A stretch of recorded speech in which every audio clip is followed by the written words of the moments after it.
বহুতে আপোনাৰ নামত ভিউজ উঠা যায় কিন্তু আপোনাৰ এক্টিং কৰি এই বৰষুণটো কেতিয়াবা দিলে ঠিক আছে নেৰা নেপেৰাকে দি থাকিলে কাম কাজ কি ৰকম ধৰি লওক এজন ব্যক্তি ফ্ৰান্সৰ নিচিনা জেগাৰ এজন বাসিন্দা তেওঁ ফ্ৰেঞ্চ ক'ব নাজানে বাট পেৰিছৰ নিচিনা সমষ্টি এটাৰ পৰা তেওঁ ইলেকশ্যন খেলিছে সেইজন মানুহক আপুনি কি বুলি ক'ব যে তেওঁ ফ্ৰান্সৰে বাসিন্দা হয় নে তেওঁ ফ্ৰান্সৰ বাহিৰৰ আপোনাৰ এইবাৰ ছুইজাৰলেণ্ড শ্বিলং বিৰাট ভাইৰেল আমি এই ঠাইটো ছুইজাৰলেণ্ড চিমলা চিনাংগৰ নিচিনা কৰিব পাৰোঁ এই ছুইজাৰলেণ্ড কথা শ্বিলঙৰ কথাটো মই ক'ব বিচাৰিম মই দেখিছোঁ আপোনালোকৰ সমষ্টিৰ ৰাস্তাবিলাক বিৰাট কনজেষ্টেড হয় একো নহ'ল ন এইবিলাক জেগাত একোৱে নহ'ল আৰু একো নকৰে ড্ৰেইনেজ ছিষ্টেমৰ বিৰাট এটা ডাঙৰ প্ৰব্লেম আছে বাচ্চাটো পুৰি কিনে তলত পৰিছে আমাৰ লগত আহি পেলাই যে হ'ব কৰি দিম কিন্তু কোনোৱে নকৰে তেওঁলোকৰ মূল সমস্যাটো হৈছে চিৰিৰ ষ্টিপ ইমান বেছি ষ্ট্ৰীট লাইটছৰ ব্যৱস্থা নাই চব আপুনি যিটো কথাটো ক'লে আপোনাৰ আচৰণ যদি আউট অফ বক্স থাকে তেতিয়াহ'লে আপোনাৰ নজৰ মানুহে নজৰ যাব নহ'লে কোনো আপোনাক মানে পাত্তাই নিদিয়ে আমিও তো জেনজি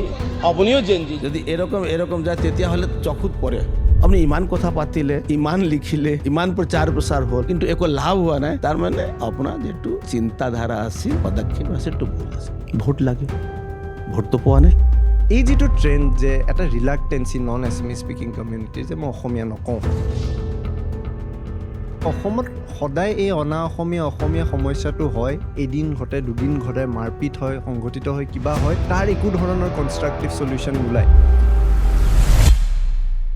এতিয়া আমাৰ ইলেকশ্যন শেষ হোৱাৰ পিছত এতিয়াও প্ৰচাৰ প্ৰসাৰ বেছি স্পীডত বেছি স্কেলত চলি আছে আৰু মই সন্তুষ্ট সেইটোৱে ৰিয়েল উৰ্জা এইটোৱে ৰিয়েল উৰ্জা এতিয়া উৰ্জা আছোঁ এতিয়া উৰ্জাৱান আছোঁ এতিয়া মই জেনজি হৈ আছোঁ ইলেকশ্যনৰ সময়ত জেনজি হোৱা নাছিলোঁ জেনজি মানে এইটো এটা নাৰেশ্যন উৰ্জা থাকিব লাগিব মইতো এইটো ভগৱানক প্ৰাৰ্থনা কৰোঁ কি মানুহ চাওক আমাৰ জীৱনৰ উপলব্ধি কোনো মূল্য নাই কিন্তু এটা ভাল যদি আমি কোনোবা ব্যক্তিক অনুভূতি কৰাব পাৰোঁ আপোনাৰবিলাক যেৰকম ভাবিছিল মইতো সেইটো নহওঁ মই একেবাৰে খাটি অসমীয়াই অসমৰ ৰাইজৰ লগত থাকিম আইন মাতৃ অসমৰ কাৰণে যি কৰিব লাগিব যদি প্ৰাণৰ যদি জীৱন উৎসৰ্গ কৰিব লাগিব মই প্ৰস্তুত আছোঁ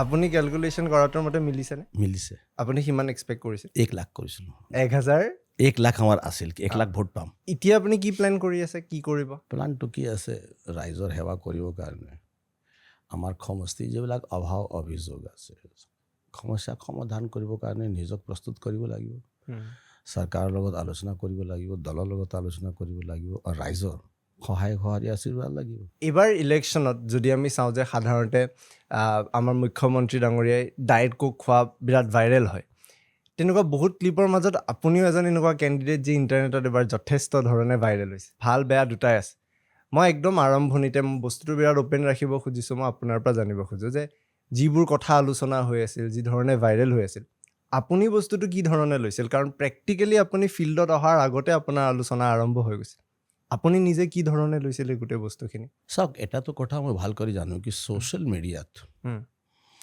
যিবিলাক কথাটো উত্থাপিত হৈছিল এইবিলাক কথাটো একচুৱেলি মেক্সিমামটো বেছলেছ আছিল কোনো আধাৰ নাছিল মই এইবিলাক ছ'চিয়েল মিডিয়াটো শুনাৰ পিছত দেখাৰ পিছত মই কেতিয়াবা অচল মানে বিচলিত মই হোৱা নাই এক মাত্ৰ আমি বিচলিত হোৱা নাই অচল অডল আছিলোঁ কিন্তু কেতিয়াবা যেতিয়া আমাৰ মানুহে আহি মোক কয় কি দাদা সেইটো ওলাই আছে এইটো ওলাই আছে মানে আমাৰ ওচৰত থকা ব্যক্তি যেতিয়া মোক কয় সেই সময়ত কেতিয়াবা মই ডাইলবাত পৰি যাওঁ সঁচা নেকি এইটো কিবা প্ৰভাৱ পৰিব নেকি সেই সময়ত অলপ মনটো দুৰ্বল হৈ যায় পিছত মই মোৰ মনটো মটিভেট কৰিবৰ কাৰণে মই বেলেগৰ মানে কোনোবা বেলেগ বস্তুৱে চকা বেলেগ ব্যক্তি মোক নালাগে মই নিজে চেল্ফ মটিভেশ্যন কৰি মই নিজকে ঠিক কৰিলোঁ কি নাই মই জিকিম তাৰ কাৰণটো কি আছিল কি মই ধৰক বহুতে টিকিট পোৱাৰ পিছতে কেম্পেইন ষ্টাৰ্ট কৰিছে আৰু আমি ভাৰতীয় জনতা পাৰ্টি কৰ্মকৰ্তা হিচাপে এই যিটো আমাৰ চেণ্ট্ৰেল গুৱাহাটী মোৰ জন্মভূমি কৰ্মভূমি আছিল বহুত দিনৰ পৰা তাত কামো কৰি আছোঁ কিন্তু 6 মাহ আগৰ পৰা মই সেইটো বুথে একেবাৰে গ্ৰাউণ্ড তৃণমূল পৰ্যন্ত তৃণমূল কাৰ্যকৰ্তা লগত মই আলোচনা আমাৰ চলি আছিল মই ঘৰে গৈছোঁ ইলেকশ্যনৰ আগৰ 6 মাহ আগতে মই ঘৰে প্ৰতিষ্ঠিত ব্যক্তি অনুষ্ঠান প্ৰতিষ্ঠান কেম্পেইন পদযাত্ৰা ফ্লেগ হোষ্টিং কৰিছোঁ ফ্লেগ হোষ্টিং মিনছ পতাকাটো মই ফ্লেগ লৈ ৰাস্তাত লগাইছোঁ যদি যেতিয়া ৰাস্তাত পতাকা লগাই আছোঁ মোৰ লগত 5জন আছে মানুহবিলাক চাই আছে তো এইবিলাক প্ৰচাৰ প্ৰসাৰটো মই 6 মাহ আগতে কৰি দিছোঁ সেইকাৰণে খুব কনফিডেঞ্চ আছিলোঁ মোৰ মানে আত্মবিশ্বাস কেতিয়াবা হোৱা নাই দুৰ্বল হোৱা নাই সেই আত্মবিশ্বাসে মোক সহায় কৰিলে কি ছ'চিয়েল মিডিয়া যিবিলাক নকাৰাত্মক আমি ক'ব পাৰোঁ ছ'চিয়েল মিডিয়া মেৰিট ডিমেৰিট দুইটা আছে ভাল দিশ যিটো আছে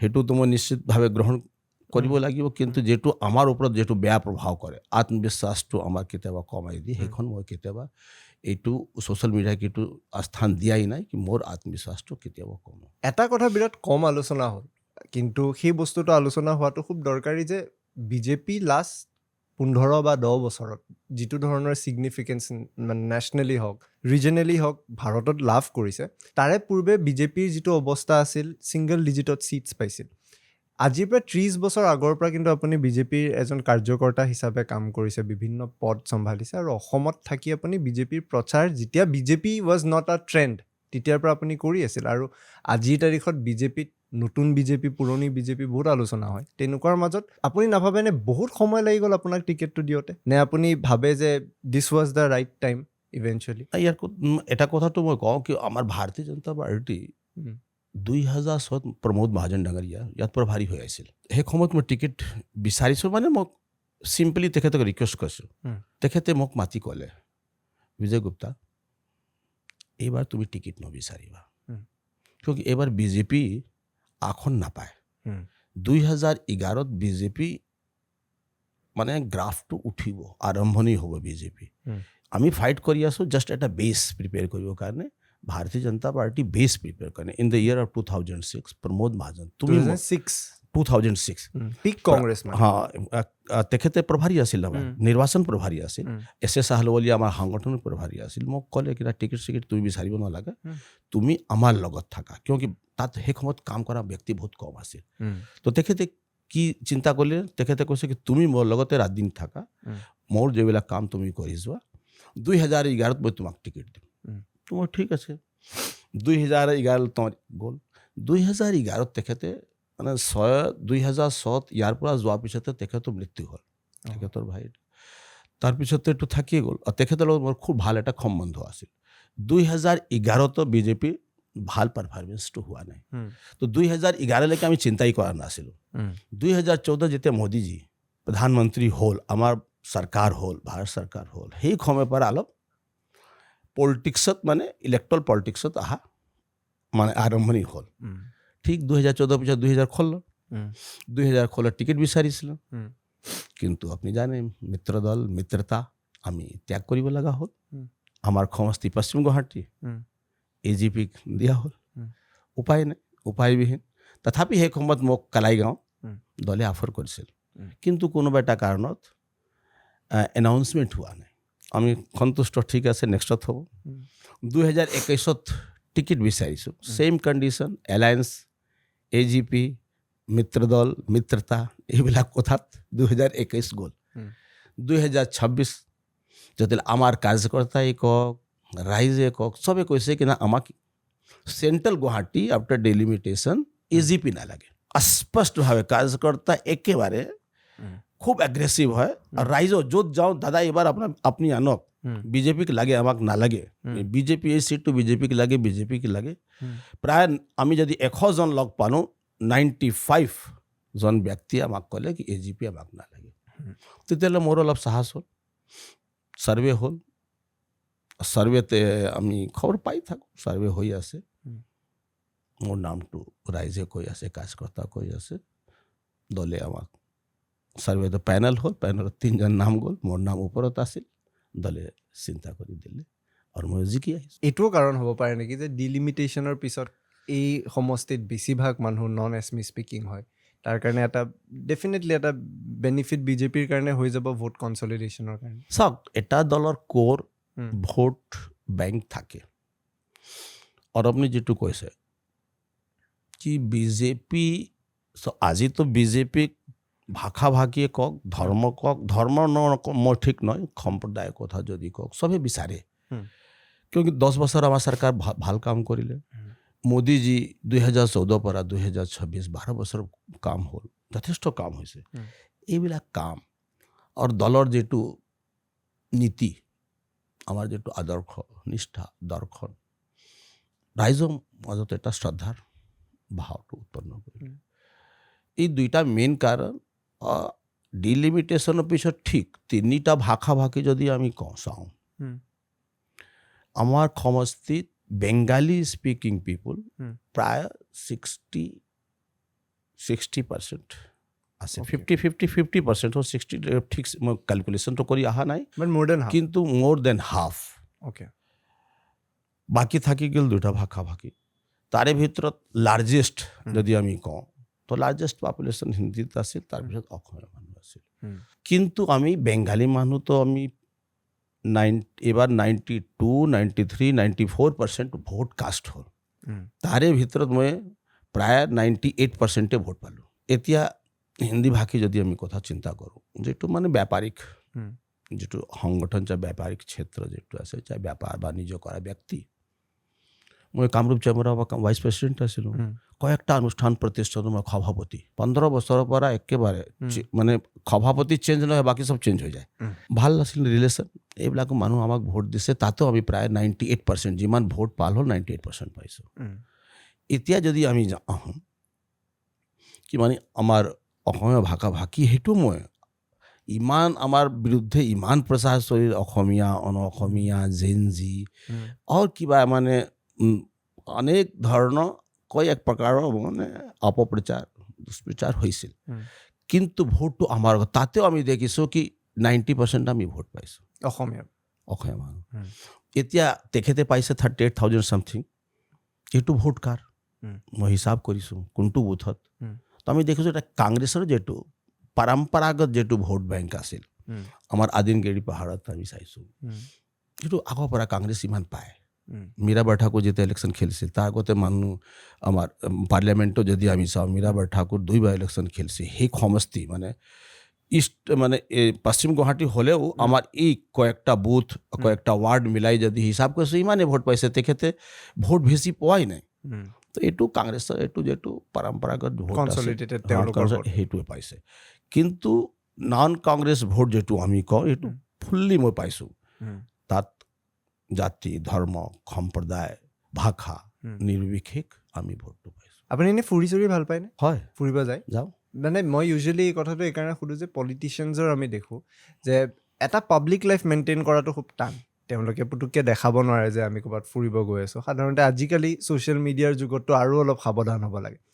তে এইবোৰ এতিয়া এটা আপুনি ইলেক্টৰেল পলিটিক্সৰ পাৰ্ট হ'ল, তাৰ আগৰ পৰা আপুনি সংগঠন কৰি আছে, বেলেগ বেলেগ চেয়াৰমেন হিচাপে কৰ্পৰেশ্যনৰ পাৰ্ট হৈ আছে। আপোনাৰ এইবাৰ ছুইজাৰলেণ্ড, শ্বিলং বিৰাট ভাইৰেল হ'ল। কিবা এটাতো চিন্তা কৰিয়ে কথাখিনি কৈছে, তাৰে আঁৰত এই ফুৰা চুৰাবোৰ কিবা আছে নেকি তাৰে ইম্পেক্ট? এই ছুইজাৰলেণ্ড কথা, শ্বিলঙৰ কথাটো মই ক'ব বিচাৰিম, কিন্তু যিহেতু আপুনি কৈছে ফুৰিব মোৰ আছে। কিন্তু মই বাহিৰত বিদেশ ভ্ৰমণ মই একবাৰ গৈছিলোঁ বেংকক, আলমাটি গৈছোঁ, কাটাৰ গৈছিলোঁ, তাৰপিছত হংকং গৈছিলোঁ। গৈছে ভালেখিনি। ভালে গৈছোঁ, আৰু এটা দুটা গৈছোঁ মনত নাই। কিন্তু আমাৰ ভাৰত দেশত মই চব জেগা গৈছোঁ প্ৰায় কোনো ষ্টেট এৰকম নাই কি মই আনটাচড আমি ক'ব নোৱাৰোঁ। অল ষ্টেট ইজ টাচড, ফুৰিছোঁ। আৰু আপুনি যিটো ছুইজাৰলেণ্ডৰ কথা, শ্বিলঙৰ কথাটো কৈছে, একচুৱেলি এইটো এটা দুষ্প্ৰচাৰ হৈছে, টুইষ্ট, মানে that is the Kamal of the social media and মিডিয়াই আমি ক'ব পাৰোঁ। আৰু অলপ মছলা ঢালি দিওঁ নেকি বস্তুটোত? এবাৰ আমি ক্লিপটোৱে বজাই দিওঁ। বজাই দিওঁ, আমি বস্তুটোৰ লগত মুভ কৰোঁ। মানে মই এইটো অলপ পিছলৈ থ'ম বুলি ভাবিছিলোঁ, নে পিছলৈ থওঁ? এইটো পিছলৈ থওঁ, মই এইটো অলপ পিছতে কৰোঁ। মই আৰু এটা প্ৰশ্ন আপোনাক সুধিব খোজোঁ, মানে অলপ ফিলচফিকেলো হ'ব পাৰে, বাট মই আপোনাৰ জাষ্ট পাৰ্চপেক্টিভ এটা পাবলৈ। ধৰি লওক এজন ব্যক্তি ফ্ৰান্সৰ নিচিনা জেগাৰ এজন বাসিন্দা, তেওঁ ফ্ৰেঞ্চ ক'ব নাজানে, বাট পেৰিছৰ নিচিনা সমষ্টি এটাৰ পৰা তেওঁ ইলেকশ্যন খেলিছে। সেইজন মানুহক আপুনি কি বুলি ক'ব, যে তেওঁ ফ্ৰান্সৰে বাসিন্দা হয় নে তেওঁ ফ্ৰান্সৰ বাহিৰৰ? য'তে মানুহ য'ত থাকে, য'ৰ জলবায়ু, পানী, বতাহ যিটো খায়, তাতে আমি ইয়াত অসমত থাকি আছোঁ, আমি অসমীয়া। ভাষাটো কি হ'ল, এইটো ভাৱনাৰ মানে ব্যক্ত কৰা এটা সাধন। মানে ভাওনাই হ'ল ভাষাৰ ৰূপ দিয়ে আজি আপুনি যদি আফ্ৰিকাৰ জংঘলত যদি যায় সাপোজ জংঘলত গৈছে তাতে জংঘলী মানুহ আপুনি পালে আপুনি ক'ব কি মোক পানী দিয়ক ইয়াততো ভাষা আছে আমি পানী দিয়ক সেই সময়ত যদি আফ্ৰিকি জংঘলত আপুনি কি ক'ব আপুনি ইশাৰা আপুনি এৰকম ক'ব হৈ গ'ল কামটো আমাৰ কৈছে আমি যেটো আমাৰ ভাওনা ব্যক্ত কৰা যেটো সাধন সেইটোৱে ভাষা আৰু প্ৰতিটা ভাষাক আমি আদৰণি জনাব লাগিব ভাষা আমাৰ কাৰণে কেতিয়াবাও সমাজ জীৱনে কওক ৰাজনৈতিক জীৱনত কওক পাৰিবাৰিক জীৱনে কওক ক'তো ভাষা কেতিয়াও বাধক হ'ব নোৱাৰে আৰু ভাষা আমাৰ কাৰণে এটা লাগে মানে আমি ভাষা আমাৰ ভাষাৰ লগত প্ৰেমো থাকে আজি চাওক আমি এটা মোৰ এটা ভাষা আছে আপোনাৰ এটা ভাষা আছে আমি যদি বাহিৰত যাওঁ আৰু একজন আমি যদি দেখোঁ সেই ভাষাত কথা পাতি আছে তেতিয়াহ'লে ভাল লাগে মই যেতিয়া সেই আলমাটিত গৈছিলোঁ দেখিছোঁ আমাৰ কাৰ্বি আংলঙৰ একজন ব্যক্তি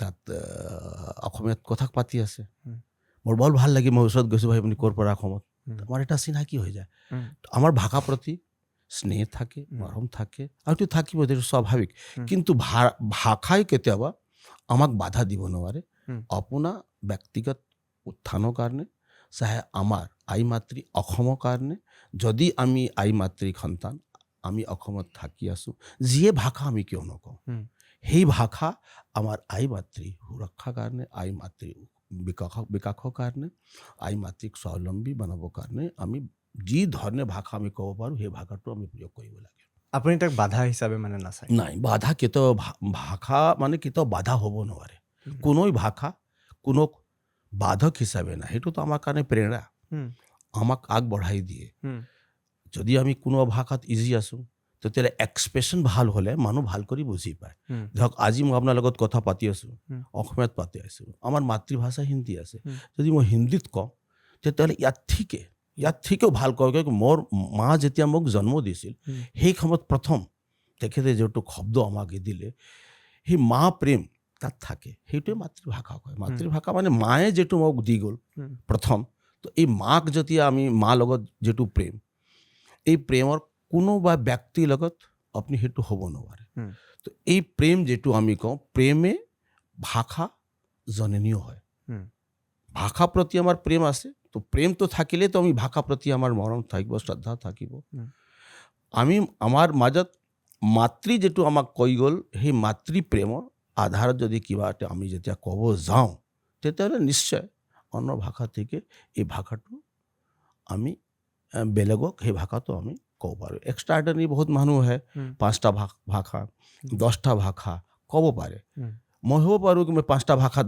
10টা ভাষা ক'ব নোৱাৰোঁ কিন্তু আমি চেষ্টাটো কৰিব পাৰোঁ ভাষা শিকিব পাৰোঁ ভাষা ক'ব পাৰোঁ শিকিব লাগে ক'ব লাগে যিমানে আমি ভাষা জানো ইমানে ভাল মানে মই প্ৰশ্নটো এইকাৰণে উত্থাপন কৰিছোঁ সামাজিক মাধ্যমত আলোচনা হোৱা কথাখিনি মেবি এটা ছাৰ্ফেচ হয় বাট অলপ যদি আমি আৰু অলপ ডিপ যায় কথাখিনি বুজোঁ যে অসমত এটা ভয়ংকৰ ট্ৰেণ্ড এটা হৈছে যে অসমীয়া ভাষা কোৱা প্ৰথমেতো মানুহৰ সংখ্যা কমি গৈ আছে আজিকালি আৰু এটা আচৰিত ট্ৰেণ্ড হৈছে আমি যাক এটা মিয়া বুলি আখ্যা দি কিছুমান মানুহক কওঁ তেওঁলোকে সাংঘাতিক অসমীয়া ভাষাটোক লৈ অধ্যয়ন কৰা আৰম্ভ কৰিছে বহুত অসমীয়া ল'ৰা ছোৱালী যি আজিৰ তাৰিখত ধৰক ময়ো ইংলিছ মিডিয়াম স্কুল এখনত পঢ়িছোঁ মোৰ অসমীয়া খলখলীয়া কৰিবলৈও মোৰ কাৰণে কষ্টকৰ হৈছিল বহুত মিয়াভাষী লোকে আজিৰ তাৰিখত ইমান ধুনীয়াকৈ খলখলীয়াকৈ অসমীয়াটো দখল কৰিলে যে ছ'চিয়েল মিডিয়া হওক নিউজ হওক স্কলাৰলি আৰ্টিকেলছ হওক তেওঁলোকে অসমীয়া মানুহ এজনতকৈ বেছি ভালকৈ অসমীয়া কয় মই এই গোটেই বস্তুটোক এটা লাৰ্জাৰ পিকচাৰত চাব খোজোঁ যে অসমত বহুতে কয় যে হিন্দীভাষী লোকসকল অনা অসমীয়া বা অসমীয়া অনা অসমীয়া যিটো এটা নেৰেটিভ চলে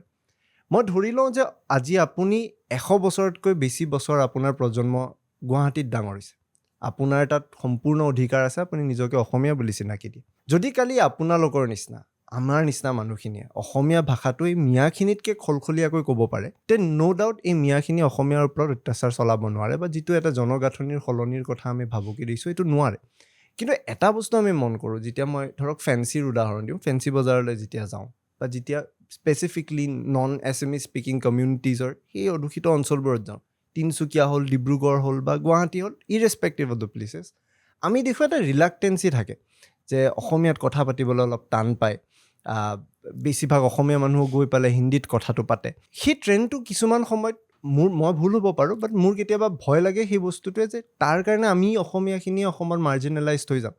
আজিৰ তাৰিখত আপুনি এজন জনপ্ৰতিনিধি, আপোনাৰ এটা ইনফ্লুৱেঞ্চ আছে, আপুনি কালি বিধানসভাত গৈ প্ৰতিনিধিত্ব কৰিব।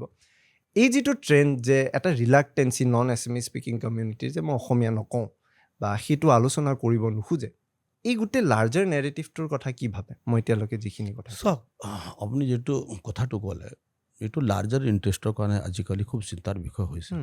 আৰু আমি চিন্তা কৰিব লাগিব কি আজি মিয়া মানুহে ইমান ধুনীয়া কৰি অসমীয়া কয়, actually they want to protect them. এইটো হ'ল ইনচিকিউৰিটি ফিলিঙৰ কাৰণে এইবিলাক ভাষাটো গ্ৰহণ কৰি আছে। তাৰপিছতে অসমীয়া হৈ যি উৎপাত কৰি আছে, যি অত্যাচাৰ অনাচাৰ ব্যভিচাৰ কৰি আছে, আমি একচেপ্ট কৰি আছোঁ ন। আপোনাক কোৱা ধৰণে আমি ধৰক আজি ফাঁচী বজাৰে যাওক, তিনিচুকীয়াই যাওক, য'তে যাওক, এইটো বেপাৰিক কেন্দ্ৰত যেতিয়া আমি যাওঁ, আমি দেখা পাওঁ, আমিও শুনা পাওঁ মানুহ হিন্দীত কথা পাতে। মোৰ এইটো দেখা পাইছোঁ কি আমাৰ অসমীয়া নৱপ্ৰজন্ম বাহিৰত যেতিয়া পঢ়িব যায়, মই ট্ৰেইনত একবাৰ গৈছিলোঁ, মই একজন গগৈ ল'ৰাটো মোৰ লগতে বহি আছিল। যেতিয়া মই চাৰ্টত নামো দেখিছোঁ, আহিছে প্ৰদীপ গগৈ বুলি নাম আছিল, মই কৈছোঁ ভাইটি তোমাৰ ঘৰ ক'ত? সি বুজিয়ে পোৱা নাই, কৈছে কিয়া বোলা আপ? তো যেতিয়া সি মোক ক'লে কিয়া বোলা মানে আপুনি অসমীয়া, আকৌ সি বুজি নাপায়। তাৰপিছত মোৰ আশ্চৰ্যজনক টাইটেল কয় অসমীয়া, কাহা ঘৰ হে? তাৰপিছত মই হিন্দীত ক'লোঁ, কৈছে শিৱসাগৰ। তো তুমি অসমীয়া নাজানা নেকি? সি কৈছে নাই, মই বাহিৰত পঢ়িছোঁ, মই কেতিয়াবা অসমীয়া কহি পোৱা নাই, ঘৰতো এইটো আতমৰ এৰকম। কিন্তু মাতৃভাষা কথা ক'ব লাগে। আৰু আমি অসমত থাকোঁ, আৰু আমি কালিও আমাৰ এটা মিটিং আছিল, সেই মিটিঙত মই ক'লোঁ কি আমি যিমানে এছিমিলেট কৰিব লাগিব, আৰু এছিমিলেশ্যনৰ প্ৰথম আমাৰ যিটো পদক্ষেপ হ'ব, যিটো ফাৰ্ষ্ট ষ্টেপ যদি আমি কওঁ, সেইটো হ'ল ভাষা। এই ভাষাটো গ্ৰহণ কৰিব লাগিব। যিমানে আমি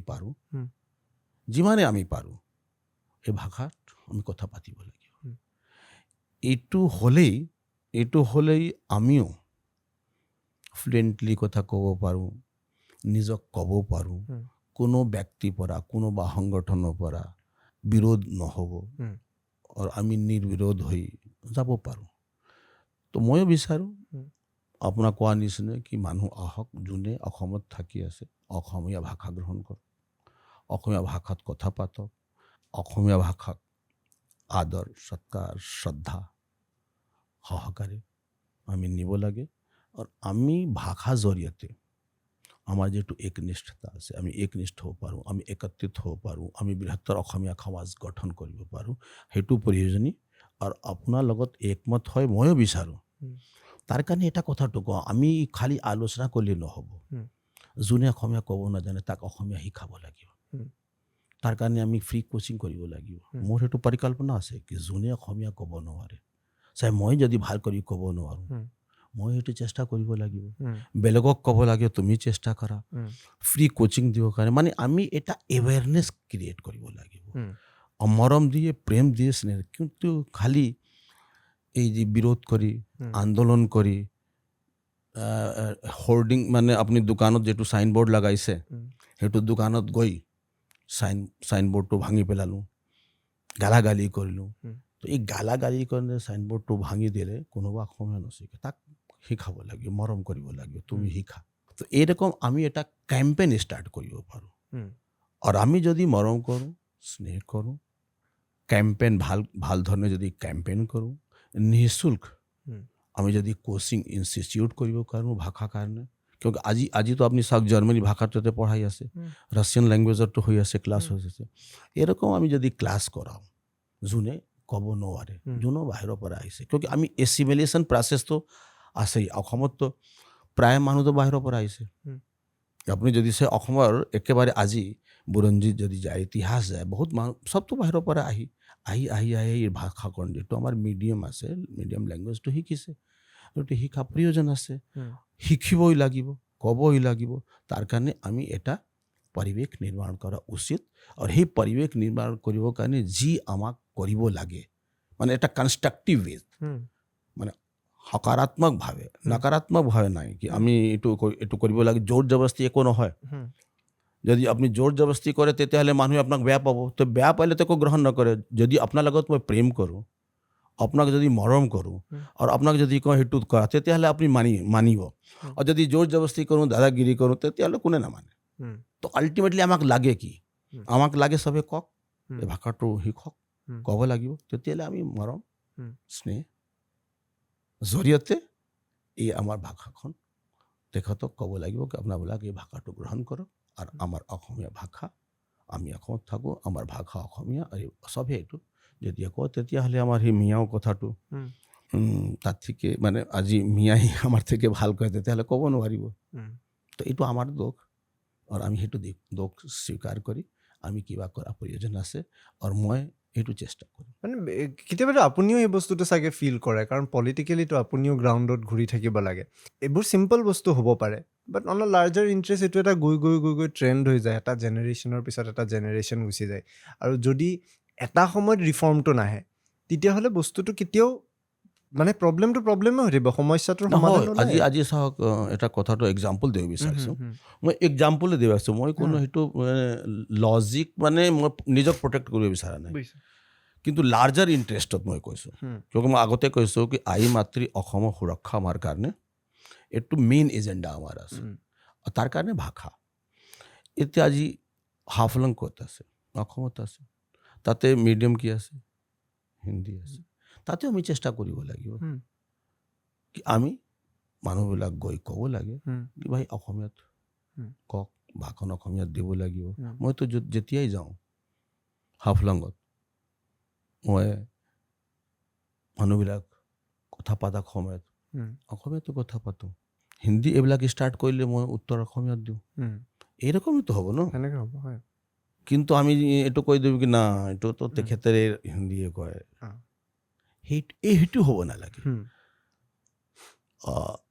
লাহে লাহে লাহে লাহে আমি এটা লাৰ্জাৰ ইণ্টাৰেষ্টত আমি ভাষা প্ৰাধান্যতা দিব লাগিব ভাষা শিকিব লাগিব শিকাব লাগিব হয় মই শেহতীয়াকৈ এজন কাৰ্বি নেতাৰ লগত পডকাষ্ট এটা কৰিছিলোঁ তেওঁৰ পৰা মই জানিব চেষ্টা কৰিলোঁ যে তাৰে মানুহখিনিয়ে কি ধৰণৰ ভাবে যেনেকৈ ধৰক আমাৰ এটা চিন্তা আছে যে আমি এই এছিমিলেশ্যনৰ কথাটো আমি আমাৰ ধৰণে ভাবি থাকোঁ এছিমিলেশ্যন এনেকৈ হ'ব লাগে অপজিট ফালৰ পৰা ভাবি থাকে যে এছিমিলেশ্যনৰ কাৰণে তহঁতিও মৰমত আমাক একচেপ্ট কৰিব লাগিব এই ডিলেমাটোত এটা ডাঙৰ কমিউনিকেশ্যন গেপ আছে বা এটা ব্ৰিজ নাই যাৰ কাৰণে দুই পক্ষৰ কথা কোনোবাই আহি ক'ব পাৰে আৰু মই এইবাৰ ভাবোঁ এইবাৰ নিৰ্বাচনত এটা লেণ্ডমাৰ্ক পইণ্ট আপোনাৰ ভিক্ট্ৰিটোত যাৰ কাৰণে মোৰো এই কনভাৰচেশ্যনটো ষ্ট্ৰাইক কৰিব বিৰাট মন আছিল যে অসমত সদায় এই অসমীয়া সমস্যাটো হয় এদিন ঘটে দুদিন ঘটে মাৰপিট হয় সংঘটিত হয় কিবা হয় তাৰ একো ধৰণৰ কনষ্ট্ৰাক্টিভ চলিউশ্যন নোলায় I feel this is the right time য'ত আপুনি এটা তেনেকুৱা ইনিচিয়েটিভ ল'ব পাৰে সেই মিছকমিউনিকেশ্যনৰ ব্ৰিজখন বনিবলৈ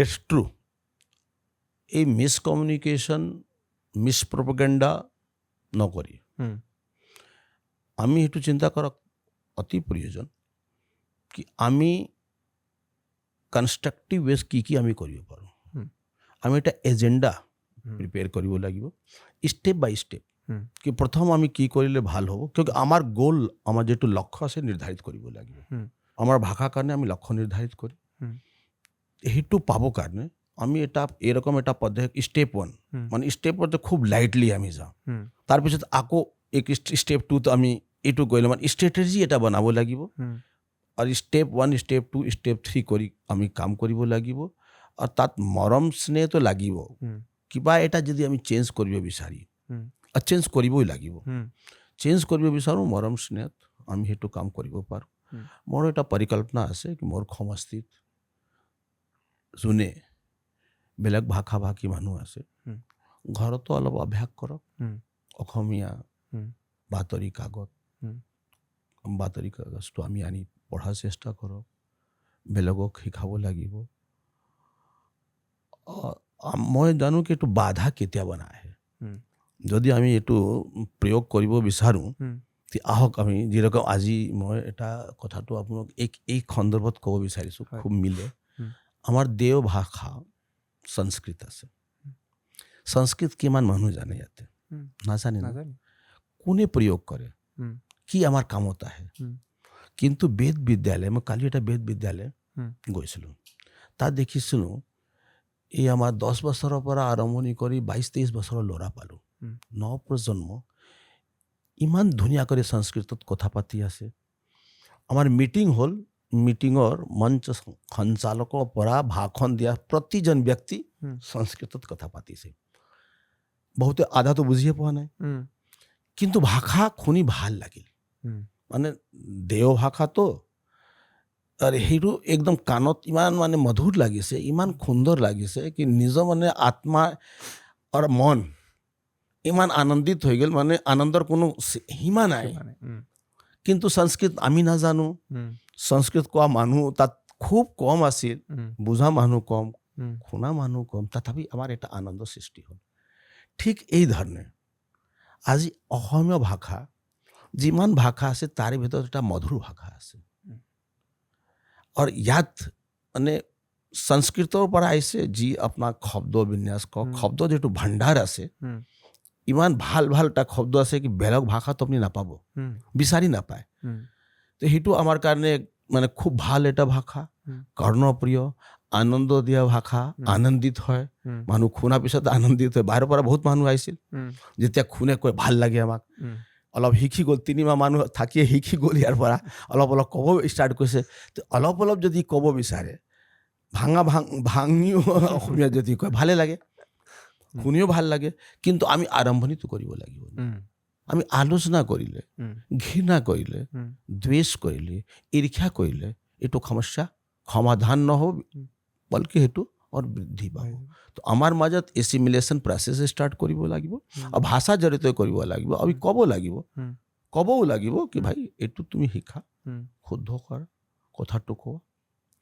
আমি এৰকম যদি কৰি যাওঁ, নিশ্চিতভাৱে মই ভাবোঁ কি ভাষা আমাৰ কাৰণে আদৰৰ আৰু আমাৰ উন্নয়নৰ কাৰণে, উন্নতিৰ কাৰণে এইটো আমাক লাগে। আমি বেয়াটো লগাওঁ নেকি, মেইন কণ্ট্ৰভাৰ্চি ক্লিয়াৰ কৰোঁ এই বস্তু। বহুতে আপোনাৰ নামত ভিউজ উঠালে, কিন্তু আপোনাৰ এক্টিং কৰি হয়, মিমছটো বহুতে লাগে। আমি এই ঠাইটো ছুইজাৰলেণ্ড, চিমলা, শ্বিলঙৰ নিচিনা কৰিব পাৰোঁ। কৰিব পাৰোঁ মিনছ কি আমি কি কৰিব লাগে। ইমান সুন্দৰ ঠাই আমাৰ গুৱাহাটী চিটি আৰ্বান, ইয়াত প্ৰাকৃতিক দৃশ্য যদি আপুনি চায়, আপুনি 11 নম্বৰ, 12 নম্বৰ, 13 নম্বৰ, 12 পাহাৰত যাব, ইমান সুন্দৰ ঠাই কি তাত গ'লে ইমান ধুনীয়া লাগে কি আমি ক'ত আছোঁ, আমিতো শ্বিলঙত আছোঁ, চিমলাতে আছোঁ। বনাব লাগে মিনছ আমি পৰ্যটন স্থলী বনাব পাৰোঁ। আজিতো টুৰিজম আমাক লাগে কি নালাগে, আমাৰ সেই ষ্টেট ৰেভিনিউ, আমি স্বাৱলম্বী হ'বৰ কাৰণে। আজি ভূটানত কি আছে, আজি ছিংগাপুৰত কি আছে, এটা ৰেভিনিউ আহে নেকি? যদি আমাৰ সেই পাহাৰ অঞ্চলত যদি আমি হোম ষ্টে কৰি দিওঁ, আৰু তাত ইমান সুন্দৰ আছে, আপুনি যদি কেতিয়াবা যাব সেই ৱাইল্ডলাইফৰ আদিনগিৰি পাহাৰত, ইমান সুন্দৰ ঠাই একচুৱেলি শ্বিলঙতো নাই, তাত মই পাইছোঁ। এইকাৰণে বনাব লাগে মিনছ এইটো আপুনি যদি টুইষ্ট কৰি দিয়ে তেখেতে একদিনতো বনাব নোৱাৰে, সেইটো এটা মানে কনচেপ্ট, এটা পৰিকল্পনা। তো আপুনি পৰিকল্পনা, ভাল এটা কনচেপ্ট, তাক আলোচনা কৰি আপুনি পালে কি? আপুনি যদি কৈছে তেখেতেতো ভাল কথাটো কৈছে, সেইটো হ'লে ভাল। যদি আমি পৰ্যটন হিচাপে যদি ডেভেলপ কৰিব পাৰোঁ, টুৰিষ্ট চেণ্টাৰ যদি আমি কৰিব পাৰোঁ, আমাৰ লাভ হ'ব কি হানি হ'ব? লাভেই হ'ব। আমাৰ সেই ৰেভিনিউ ইনকাম আহিব, ৰেভিনিউ আহিব, চৰকাৰে ৰেভিনিউ পাব। যোনে ঘৰত আজিকালি হোম ষ্টে কৰে, এইবিলাক ব্যক্তিৰ আৰ্থিক যিটো স্থিতি আমি কওঁ, আৰ্থিক উন্নয়ন হ'ব। এটা ব্যক্তিৰ, পৰিয়ালৰ, সমাজৰ আৰু আমাৰ চৰকাৰৰ যদি আৰ্থিক উন্নয়ন হৈ আছে আৰু আমি पर्यावरण সুৰক্ষিত কৰিব পাৰোঁ, পৰিৱেশ নিৰ্মাণ কৰিব পাৰোঁ, তেতিয়াহ'লে ভাল কথা। এইটোতো ভাল কথা। এই ভাল কথাটো আলোচনা কিয় কৰিলে? ভোট লাগে, ভোটটো পোৱা নাই। যদি ভোট পালে হয় তেতিয়াহ'লে মই ক'লোঁ হয় কি ভাল, এইবিলাক আলোচনা কৰি লাভ। কিন্তু আমি RY যেটো কয় কি ৰিটাৰ্ণ অন ইনভেষ্টমেণ্ট, আপুনি ইমান কথা পাতিলে, ইমান লিখিলে, ইমান প্ৰচাৰ হ'ল, কিন্তু একো লাভ হোৱা নাই, তাৰমানে আপোনাৰ যিটো চিন্তাধাৰা আছিল, পদক্ষেপ আছিল, তো ভুল আছিল। মানে হয়ো ছিংগাপুৰ ছুইজাৰলেণ্ড কৰাৰ লগে লগে মোৰ এটা বস্তু ধাৰণা হ'ল যে আপুনি চাগে মাৰ্কেটিঙত উস্তাদ হয়, আপুনি জানে কোনটো কথা কৈ দিলে ক্লিক হৈ যাব পাৰে আৰু কোনটো কথাত হেডলাইন আহিব পাৰে। মোৰ প্ৰথম সেইটো হিট কৰিছিল যে সেইটো একচুৱেলি হৈছে চাওক নেগেটিভটা মানে আজিকালি মই দেখিছোঁ কি আপুনি যদি এজ ইউজুৱেল যদি যায় আপোনাক কোনে একচেপ্ট নকৰে, আউট অফ বক্স আপোনাৰ আচৰণ যদি আউট অফ বক্স থাকে তেতিয়াহ'লে আপোনাৰ নজৰ মানুহে নজৰ যাব, নহ'লে কোনো আপোনাক মানে পাত্তাই নিদিয়ে। এজ ইট ইজ গ'লে কোনো মানে নাযায়, যদি এরকম যায় তেতিয়াহ'লে চকুত পৰে। তো আউট অফ বক্স যাব লাগে। মই যেতিয়া কোৱাৰ লগে লগে তো কিছু গ্ৰহণ কৰিলে, কিছু পজিটিভ কোনোবা নিগেটিভ, আৰু নিগেটিভ কথাটো স্প্ৰেড কৰে, মানে তাৰ স্পীড যিটো আছে না আমাৰ সেই সৌৰ ঊৰ্জা স্পীড, সূৰ্য প্ৰকাশৰ যিটো পোহৰৰ স্পীড আছে 3 লাখ কিলোমিটাৰ পাৰ ছেকেণ্ড, কিন্তু এই নেগেটিভ কথা স্পীড মোৰ দেন 3 লাখ কিলোমিটাৰ বেছি হয়। এইকাৰণে আমি সেইটো প্ৰচাৰ প্ৰসাৰ পালোঁ। প্ৰচাৰ প্ৰসাৰ হোৱাৰ পিছতে যদি মোৰ প্ৰচাৰ প্ৰসাৰ হয় বিজয় গুপ্তা এরকম করে, বিজয় গুপ্তা ক'লে তো বিজয় গুপ্তা নাম আহি গ'ল। এতিয়া আমাৰ ছাপোৰ্টত কাৰ্যকৰ্তা আছে, আমাৰ ছাপোৰ্টত ৰাইজ আছে, আমাৰ ছাপোৰ্টত পৃথিৱীত শক্তিশালী দল ভাৰতীয় জনতা পাৰ্টি আছে, নৰেন্দ্ৰ মোদী আছে, হেমন্ত বিশ্ব শৰ্মা আছে। আমাৰতো ভালেই হৈ গ'ল, আমাৰ কি লাভ আছে? মই এইটো ঠিকে ক'লোঁ, আপুনি ৰিগ্ৰেট মই নকৰে? ঠিকে ক'লোঁ, মোৰ লাভ হ'ল, মোৰ লোকচান কোনো হোৱা নাই। আপুনি ৰিগ্ৰেট নকৰে? কিয় ৰিগ্ৰেট কৰিম? ৰিগ্ৰেট কৰা এইটো বস্তুৱে নহয়। কিয়কি মই যেতিয়া যদি কিবা এটা কথা কোৱাৰ পিছত মানুহে নিগেটিভে গ্ৰহণ কৰক পজিটিভে গ্ৰহণ কৰক কৰি প্ৰচাৰে প্ৰচাৰ কৰিছে। আমি প্ৰচাৰ প্ৰচাৰত কি কওঁ? মানুহ বহুতে চিনি নাপায়। আজি আমাৰ ভোটৰ কিমান আছে? 1,93,000 ভোট আছে। 1,93,000 মানুহে মোক চিনি পায় নেকি? চিনি নাপায়। আমাৰ অসমত 3,40,00,000 আছে, মানুহ মোক চিনি পায়? চিনি নাপায়। এতিয়া প্ৰতিজন ব্যক্তিয়ে চিনি পালে, চিনাকি হ'ল। এতিয়া প্ৰথমটো আমাক চিনাকি হ'ব লাগে, আমাৰ চিনাকি হৈ গ'ল। মোক ভাৰতীয় জনতা পাৰ্টিৰ কাৰ্যকৰ্তাই চিনি পায়, 10,000 মানুহে চিনি পায়, 20,000 মানুহে চিনি পায়, কিন্তু আমি ভোট পাইছোঁ 1,02,000। এইবিলাক 1,02,000 মানুহ মোক কেতিয়াবা চিনি পোৱা নাছিল, কিন্তু পালে। আমাৰ অসমত না, অসমৰ বাহিৰত কয়েকটা ষ্টেটৰ মুখ্যমন্ত্ৰী যেতিয়া মই লগ পালোঁ সেইদিনা শপত গ্ৰহণত, মোক ক'লে আপুনি ভাল জামাইছে দে, ভাল জামাইছে তালৈকে গৈ পাইছে। হা, মোক কয়েকজন মুখ্যমন্ত্ৰী মোক এই কথাটো ক'লে। তেতিয়াহ'লে তেখেতৰ দৃষ্টিত আহিছে, তেখেতে মোক লগ পাব বিচাৰে। এতিয়াতো মই এটা চেলিব্ৰিটি হৈ গৈছোঁ, মোৰ then celebrity. So' that is the positive for me, আৰু মই পজিটিভ হিচাপে গ্ৰহণ কৰিছোঁ। মানুহ মই আপোনাক ক'লোঁ নকওঁ, মই বিচলিত হোৱা নাছিলোঁ, 1% মই বিচলিত হোৱা নাছিলোঁ। আৰু মোৰ এটা স্বভাৱে আছে কি যিয়ে কিয় নহওক, মোৰ সময়ত যিমানে প্ৰতিবাদ প্ৰতিৰোধ আহে, মই অচল অডল সদায় অগ্ৰগামী হৈ থাকোঁ। এফেক্ট নকৰে। মই আৰু এটা কথা যদি আপুনি কয় তেতিয়াহ'লে ক'ব কি আপুনি এইটো ফিলচফি হৈ গ'ল, এটা মেটাফিজিক্স হৈ গ'ল। মই সুখ দুখ মান অপমান মোক কেতিয়াও ইফেক্ট নকৰে। আপুনি মোক গালি দিয়ক, মোক একেবাৰে মানে কোনো ইফেক্টে নকৰিব। মোৰ দুখ হ'ল, মোক ইফেক্ট নকৰে। মই জানো সেইটো বিধান নিয়তি। সুখ মই একেবাৰে প্ৰফুল্লিত হৈ আনন্দিত হৈ একদম হুলস্থুল কৰি দিওঁ, সেইটোও নহয়।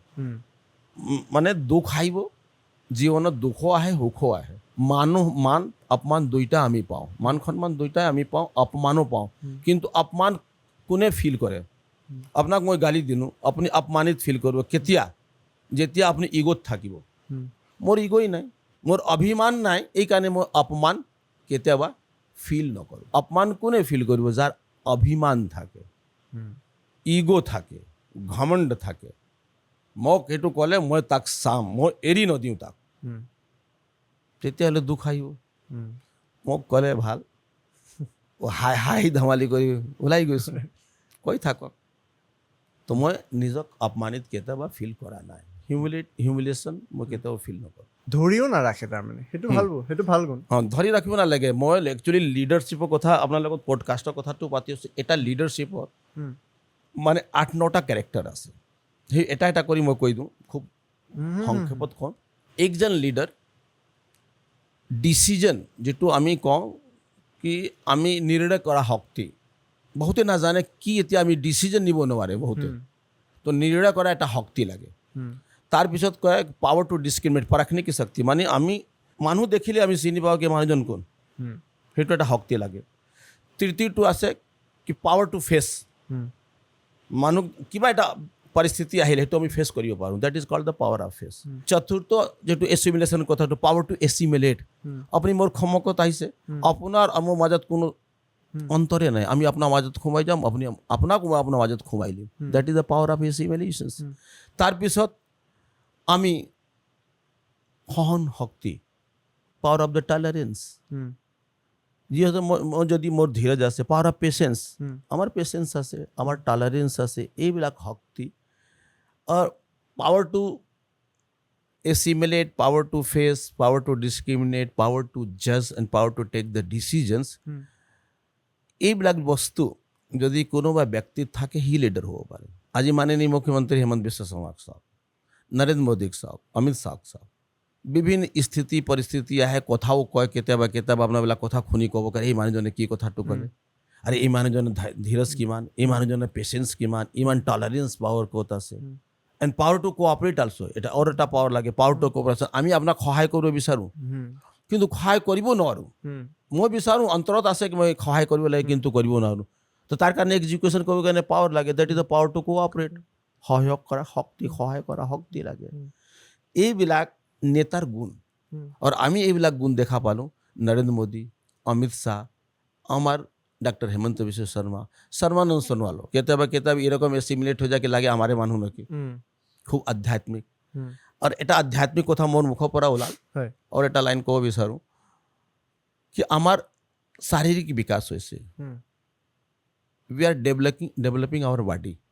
মানসিক বিকাশ হৈ আছে, স্কুল কলেজ খুলি আছে, media social media skill development হৈছে, মানসিকভাৱে আমি বিকশিত হৈ গৈছোঁ, শাৰীৰিকভাৱে বিকশিত হৈ গৈছোঁ, এতিয়া জিম চবে গৈ আছোঁ। তো শাৰীৰিক বিকাশ, মানসিক বিকাশ, বাট we are lagging behind in the field of the metaphysics, that is the spirituality. যেতিয়ালৈকে আমাৰ আত্মিক বিকাশ নহয়, আত্মাৰ বিকাশ নহয়, আৰু যেতিয়ালৈকে আমি আধ্যাত্মিক নহওঁ, তেতিয়াহ'লে আমাৰ শাৰীৰিক বিকাশ, মানসিক বিকাশৰ কোনো মূল্য নাথাকে। আপোনাক সম্পূৰ্ণ বিকাশ কেতিয়া হ'ব, টোটাল গ্ৰোথ যেটো আমি কওঁ, সম্পূৰ্ণ উন্নয়ন যদি একজন ব্যক্তিত্ব বিকাশৰ যদি আমি চিন্তা কৰোঁ, একজন ব্যক্তি এইজনৰ এইটো ব্যক্তিত্ব বিকাশৰ কাৰণে শাৰীৰিক বিকাশ, মানসিক বিকাশ, আধ্যাত্মিক বিকাশ, তেতিয়াহ'লে আমি ক'ব পাৰোঁ কি he is the fit for the society, this gentlemen is fit for the politics, this gentlemen is fit for the family. নহ'লে আমাৰ সন্মুখত প্ৰত্যাহ্বান আহিব, চেলেঞ্জেছ আহিব, কিন্তু এইটোতো আহিব, দেট ইজ ভেৰি নেচাৰেল। সমস্যা আহে, পৰিস্থিতি আহে, কিন্তু সেই পৰিস্থিতি মোকাবিলা কৰিবৰ কাৰণে আমাৰ যিটো স্বস্থিতি মানে মোৰ স্থিতিটো ঠিক আছে, পৰিস্থিতি মোক ডগমগ কৰিব নোৱাৰে, মোক কেতিয়াবা মানে আমাক এইৰকম ডগমগ নকৰি আমাক সদায় আমি এইটো চিন্তা কৰিব লাগে কি ভাই পৰিস্থিতি আহিলে আমাৰ স্বস্থিতি ভাল থাকিলে মই অচল থাকিব পাৰোঁ, অডল থাকিব পাৰোঁ, একৰছ থাকিব পাৰোঁ, আমাৰ কোনো প্ৰভাৱ নপৰিব। সেইকাৰণে দুখ সুখ আহিব, আমাক কোনো দুখ প্ৰভাৱিত নকৰে, সুখ প্ৰভাৱিত নকৰে, মান অপমান। পিছত মানুহ ক'ব কি সেইটোতো সন্ন্যাসীৰ কথা, সেইটো সাধু কথা, মহাত্মাৰ কথা। এইবিলাক মহাত্মা সাধু সন্ন্যাসীৰ কথাটো নহয়, আপুনি বহুত সন্ন্যাসী পাব যোনে অচল অটল নহয়। কিন্তু একজন ব্যক্তি যদি ভাল কৰি এই তিনিটা বিকাশ কৰি যায়, শাৰীৰিক বিকাশ, মানসিক বিকাশ, আধ্যাত্মিক বিকাশ, এইটো কৰিব। এইটো কেনেকৈ আহে, মানে with time, with experience, with age এই বস্তুটো ডেভেলপ হয়? তাৰ কাৰণে চাওক, এটা মোৰ মতে there is a two values. One is the unconditional love, প্ৰেম এটা বস্তু আছে। যদি আপুনি একজন মানুহক প্ৰেম কৰে, তেতিয়াহ'লে সি এইবিলাক শক্তিটো আহে, যিবিলাক শক্তি মই বৰ্ণন কৰি গৈছোঁ। চাওক, আমি এটা শক্তিৰ নাম কৰোঁ সহন শক্তি, পাৱাৰ অফ টলাৰেঞ্চ। মানুহজনে ভুল কৰিলে, আপুনি যদি প্ৰেম কৰে সেই মানুহজনক, তেতিয়াহ'লে তাৰ ভুলটো আপুনি মাফ কৰি দিব, ক্ষমা কৰি দিব, ঠিক আছে, কোনো কথা নাই। তো এইটো হ'ল কি আল্টিমেট রেজাল্ট কি, আপনার টলারেন্স পাওয়ারটো আহি গ'ল। মানুহে ভুল কৰিছে, আপুনি টলাৰেট কৰিলে। কিয় টলাৰেট কৰিলে? ফ্যাক্ট কি আছিল? আনকণ্ডিশ্যনেল লাভ। আপুনি একো নিবিচাৰে, তাকতো আপুনি প্ৰেম কৰে, মৰম কৰে, এইকাৰণে বাদ দিলে।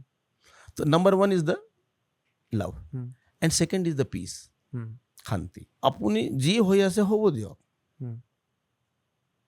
শান্তি যদি বিচাৰে, তেতিয়াহ'লে প্ৰেমটো তাত শান্তি আৰু প্ৰেম দুইটা ইণ্টাৰ ৰিলেটেড এইটো পূৰক আমি ক'ব পাৰোঁ both are the supplement of the each other আৰু তৃতীয়টো আমি যিটো য়োগা কওঁ yoga means that is the concentrations of the mind yoga means that is the plus য়োগ মানে এইটো নহয় কি আমি বহি এইটো একদম কৰি আছোঁ প্লাছ কাৰ লগত প্লাছ কৰিব এটা কাশ্মিক এনাৰ্জি আছে ব্ৰাহ্মণ্ড আছে আপুনি কাশ্মিক এনাৰ্জিৰ লগত আপোনাৰ যোগাযোগ আছে নে যোগাযোগ মানে বৰ কঠিন একো নহয় আপুনি আমি আমাৰ মাইণ্ডত এটা চিন্তা আহে খাদা আমি কিবা নে কিবা এটা চিন্তা কৰি থাকোঁ মাইণ্ড কেতিয়াও খালী নাথাকে কিন্তু আপুনি খালীটো ৰাখিব নোৱাৰে কিবা এটা চিন্তা কৰি এটাই কথা যদি আপুনি চিন্তা কৰি আছে তেতিয়াহ'লে আপোনাৰ মাইণ্ডটো কনচেনট্ৰেট হৈ যাব আৰু সেই কনচেনট্ৰেট যেতিয়া হ'ব তেতিয়াহ'লে বাকীবিলাক চব আপুনি পাহৰি যাব বাকী চব পাহৰি এটাই বস্তু আহি যায় তো এই এটা বস্তু কোন এই বস্তু যদি আমি কওঁ যাকে গাৰ্ড কওঁ গাৰ্ডটো যদি আমি আপুনিও দেখা পোৱা নাই ময়ো দেখা পোৱা নাই কোনোবা অনুভৱো কৰা নাই কি ভগৱান কোন আছে গাৰ্ড কোন আছে কিন্তু আমি কওঁ পৰমাত্মাৰ লগত এটা আমাৰ সম্বন্ধ হ'ব লাগিব মানে যাক আমি চিনি নাপাওঁ অচিনাকি মানুহ তাৰ লগত সম্বন্ধ যেতিয়া আমি কৰোঁ গড তো God means that is the God মানে G that is the generator और ओ ऑपरेटर और डी डिस्ट्रॉयर মানে সেই ব্ৰহ্মা বিষ্ণু মহেশ যেটো আমি কৈছোঁ ব্ৰহ্মা কি কৰে জ্ঞান অৰিজিনেট কৰে তো আমি এটা কিবা এটা অৰিজিনেট কৰি দিলোঁ আৰু তাকে আমাৰ মাইণ্ডত আমি সেইটো পালন কৰোঁ মানে সেইটোৱে ৰাখিম এইটোৱে কথাটো হয় এইটোৱে চলি আছে এইটোৱে চলি আছে এইটোৱে আৰু নিগেটিভ যেতিয়া আহিছে সেইটো ডিষ্ট্ৰাক্ট কৰি দিওঁ that is the D destruction power operative হয় ডিষ্ট্ৰাকশ্যন যদি কৈ দিওঁ দেট ইজ দ্য কাল গাৰ্ড কিন্তু গাৰ্ড ক'লে ভগৱান কোন আছে সেইবিলাক বহুত মানে অনেক মানুহ অনেক ধৰণে কথাটো কয় কোনোবা আল্লাহ ক'ব কোনোবা মানে বেলেগ বেলেগ ধৰ্ম এইবিলাক কথাই গাৰ্ড এইটো নাই গাৰ্ড সেইটোৱে হ'ল জেনেৰেশ্যন অপাৰেটৰ এণ্ড ডিষ্ট্ৰাকশ্যনছ আপুনি কনচেনট্ৰেট হৈ গ'ল কনচেনট্ৰেট হোৱাৰ লগে লগে এটা চাইকেল বনে আৰু সেইটো আপোনাৰ উৰ্জা এটা আপুনি পায় দেট ইজ দ্য কাশ্মিক এনাৰ্জি আৰু সেই উৰ্জাৰ মাধ্যমতে উৰ্জাৰ জৰিয়তে আমাৰ যিমান ভেলুজ আছে মানুহৰ এটা মানুহৰ যিটো আমি সম্পদ কওঁ মানৱ সম্পদ এইবিলাকে আছে মানৱ সম্পদ সেই গাড়ী ঘোঁৰা বিল্ডিং পদ সন্মান নহয় আৰু সেইটো আমাৰ কামত দিয়ে তো মই আপোনাৰ মোৰ জীৱনত মই এইবিলাক প্ৰয়োগ কৰি পাইছোঁ আৰু মই সদায় এনাৰ্জেটিক থাকোঁ উৰ্জাৱান জেনজি কথা কোৱাটো মই কৈছিলোঁ সেইটোও চলিছিল এইটো বহুতে এতিয়াও মোক দেখিলে কয় জেনজি কয় আৰু তেখেতে কৈছিলে কি মই জেনজি হয় মই কৈছিলোঁ কিয় কৈছিলোঁ জেনজি মানে কি 19 বছৰৰ এটা এজ লিমিট না 1925 সেই এজ লিমিটত সেই পেৰামিটাৰত কি থাকে এনাৰ্জি থাকে সেই পেৰামিটাৰত কি থাকে লাভ থাকে তো that Gen Z is the subject of the love Gen Z is the subject of the affection Gen Z is the subject of the learning আত্মা আমাৰ আত্মা শিকিব বিচাৰে সেইটো আমাৰ গুণ আছে কিবা না কিবা এটা আমি শিকিব বিচাৰোঁ তো জেনজিয়ে শিকিব বিচাৰে জেনজিয়ে প্ৰেম কৰিব বিচাৰে জেনজিয়ে কি কৰে এফেকশ্যন কৰে মানুহক মৰম স্নেহ কৰে আৰু জেনজি দেখিলে আমাৰো মৰম স্নেহ হয় তো এইটো যদি আমি কৈছোঁ ময়ে জেনজি ইয়াত কি অপৰাধ আছিল কওক ঊৰ্জাৱান ব্যক্তি মই জেনজি ভাই এইটো ফিলিং সেইটো ভাল ফিলিং নে বেয়া ফিলিং কিন্তু এইটো বেলেগ ফালে গ'ল আমাৰ লাভে হ'ল জেনজি কয় মোৰ প্ৰচাৰ প্ৰসাৰ হ'ল হৈছে কি নাই এই শ্বিলং চিমলা এইটো কৈ আমাৰ লাভ হ'ল এই যেতিয়া ধৰক অসমীয়া কৈ মোৰ লাভ হ'ল কেতিয়াবা ধৰক উচ্চাৰণ আজি কোনো বেংগালী মানুহে যদি অসমীয়া কয় নেপালী মানুহ যদি অসমীয়া কয় হিন্দী ভাষী যদি অসমীয়া কয় আমাৰ অসমীয়া মানুহে হিন্দী কয় কিবা টোনটো চেঞ্জ হ'ব কিবা টোন এরকম এটা শব্দ ওলাক আপোনাক হাঁহিব আপুনি আৰে এইটো কি কথাটো ক'লে মানে বেলেগৰ ভাষাত ভুল হ'লে মানুহ হাঁহে কিন্তু তাতত প্ৰচাৰ প্ৰসাৰ আছে আমাক ইলেকশ্যনত নিৰ্বাচনত আমাক প্ৰচাৰ প্ৰসাৰ লাগে প্ৰচাৰ প্ৰসাৰ হ'ল ভাল প্ৰচাৰ প্ৰসাৰ হ'ল ভাল ভোট পাইছোঁ আৰু এটা ভাল মাৰ্জিনত আমাৰ বিপুল ভোটত আমি কৈছোঁ জয়লাভ কৰিছোঁ 62,000 মাৰ্জিন কম নহয় আপোনাৰ ছ'চিয়েল মিডিয়াত খৰচাটো নহ'ল মানে মোৰ এক পইচা খৰচা তাতেও আপোনাৰ বিজনেছ হৈ গ'ল তাতে বিজনেছ মানে বহুত মানুহে লিখিছে প্ৰচাৰ হ'ল আমি লিখিছে আমাৰ হয় বহুত লিখিছে এইবিলাক মানুহক আমি ধন্যবাদো জ্ঞাপন কৰি আছোঁ যোনে মোৰ হৈ লিখিছে মোৰ ভালে আছিল মোৰ লগত আছিল বহুত ভাল মানুহ আমি পাইছোঁ কাকো মই বেয়া নকওঁ কিয়কি আমাক যোনে লাভ দিয়ে তাক বেয়া কিয় কওঁ আমাৰ প্ৰচাৰ প্ৰসাৰ কৰিছে তাক কিয় মই বেয়া কথাটো ক'ম সিও আমাৰ কাৰণে লাগিছিল এইকাৰণে আমি 100% মাৰ্কছ পাইছোঁ কোনোবা ব্যক্তি এরকম নাছিল যোনে আমার প্রচার করা নাই দুই ধরনের প্রচার হয়েছে নেগেটিভ এন্ড পজিটিভ আর দুই ধরনের প্রচার করা ব্যক্তি আমার কারণে আদৰণীয় মূল্যৱান বস্তু আৰু আমি তেখেতৰ প্ৰতি ধন্যবাদ জ্ঞাপন কৰিব লাগিব কৃতজ্ঞতা জ্ঞাপন কৰিব লাগিব আৰু আপোনাৰ জৰিয়তে সকলক মই ধন্যবাদ এণ্ড কৃতজ্ঞতা জ্ঞাপন কৰিছোঁ এতিয়া কিন্তু আপুনি বিধায়ক হৈ গ'ল সেই সময়খিনি এতিয়া আঁতৰিল মই নিৰ্বাচনৰ চাগে 1.5 মাহমান আগত আপোনালোকৰ সমষ্টিৰে শান্তিপুৰৰ পাহাৰখনলৈ গৈছিলোঁ আমাৰ ক্লিপছ আছে চাগে মই আপোনালোকৰে বিজেপিৰ নেত্ৰী জুৰি শৰ্মা বৰদলৈৰ লগত গৈছিলোঁ তেওঁৰ পৰা শুনি আছিলোঁ আচলতে মোৰ যাব মন গ'ল জেগাডোখৰ মই দেখিছোঁ আপোনালোকৰ সমষ্টিৰ ৰাস্তাবিলাক বিৰাট কনজেষ্টেড হয় ড্ৰেইনেজ ছিষ্টেমৰ বিৰাট এটা ডাঙৰ প্ৰব্লেম আছে শান্তিপুৰৰ যিখন পাহাৰ গৈছোঁ ভিজুৱেলটো এবাৰ দেখাই দিয়কচোন তাতে মই মানুহখিনিৰ লগত পাতিলোঁ তেওঁলোক পুৰণি বিজেপিৰ মানুহ তেওঁলোকে আগৰ পৰাই তাতে AJP চেঞ্জ হোৱাটো বিচাৰি আছিল কিন্তু তেওঁলোকৰ মূল সমস্যাটো হৈছে চিৰিৰ ষ্টিপ ইমান বেছি বয়সস্থ মানুহখিনি পাৰ কৰিব নোৱাৰে ষ্ট্ৰীট লাইটছৰ ব্যৱস্থা নাই তেওঁলোক আমাক দেখাইছিল মানে মই আপোনাক এইকাৰণে বস্তুখিনি এবাৰ দেখাব খুজিছোঁ যে আপোনাৰ কাৰ্যকালত যদি তেওঁলোকক কিবা সহায় কৰিব পাৰে কাৰণ বিগত 5টা বছৰত প্ৰাক্তন বিধায়কজনে হাৰ্ডলি এবাৰ গৈছে তেওঁলোকৰ হাৰ্ডলি 3 লাখ টকা এটা চেংচন কৰিছে মই এবাৰ আপোনাক দেখাই ল'ব খোজোঁ কোনোৱে কয় আহি পেলাই যে হ'ব কৰি দিম কিন্তু কোনোৱে নকৰে এই সিখিনি ৰাস্তা কৰিছো মই মিউনিচিপালিটি অফিচত গৈ মই এবাৰ বৰ্মন বুলি এজন মানুহে এইখিনি তাৰমানে আমি কি নিজৰ পইচাৰে তুলি কিনে কোনো মানে চৰকাৰৰ সাহায্য পোৱা নাই মানে নিজৰ যি 2-1 টকা মিলাই কিনে আমি এইখিনি কৰিছোঁ নহ'লে যোৱাৰ কোনো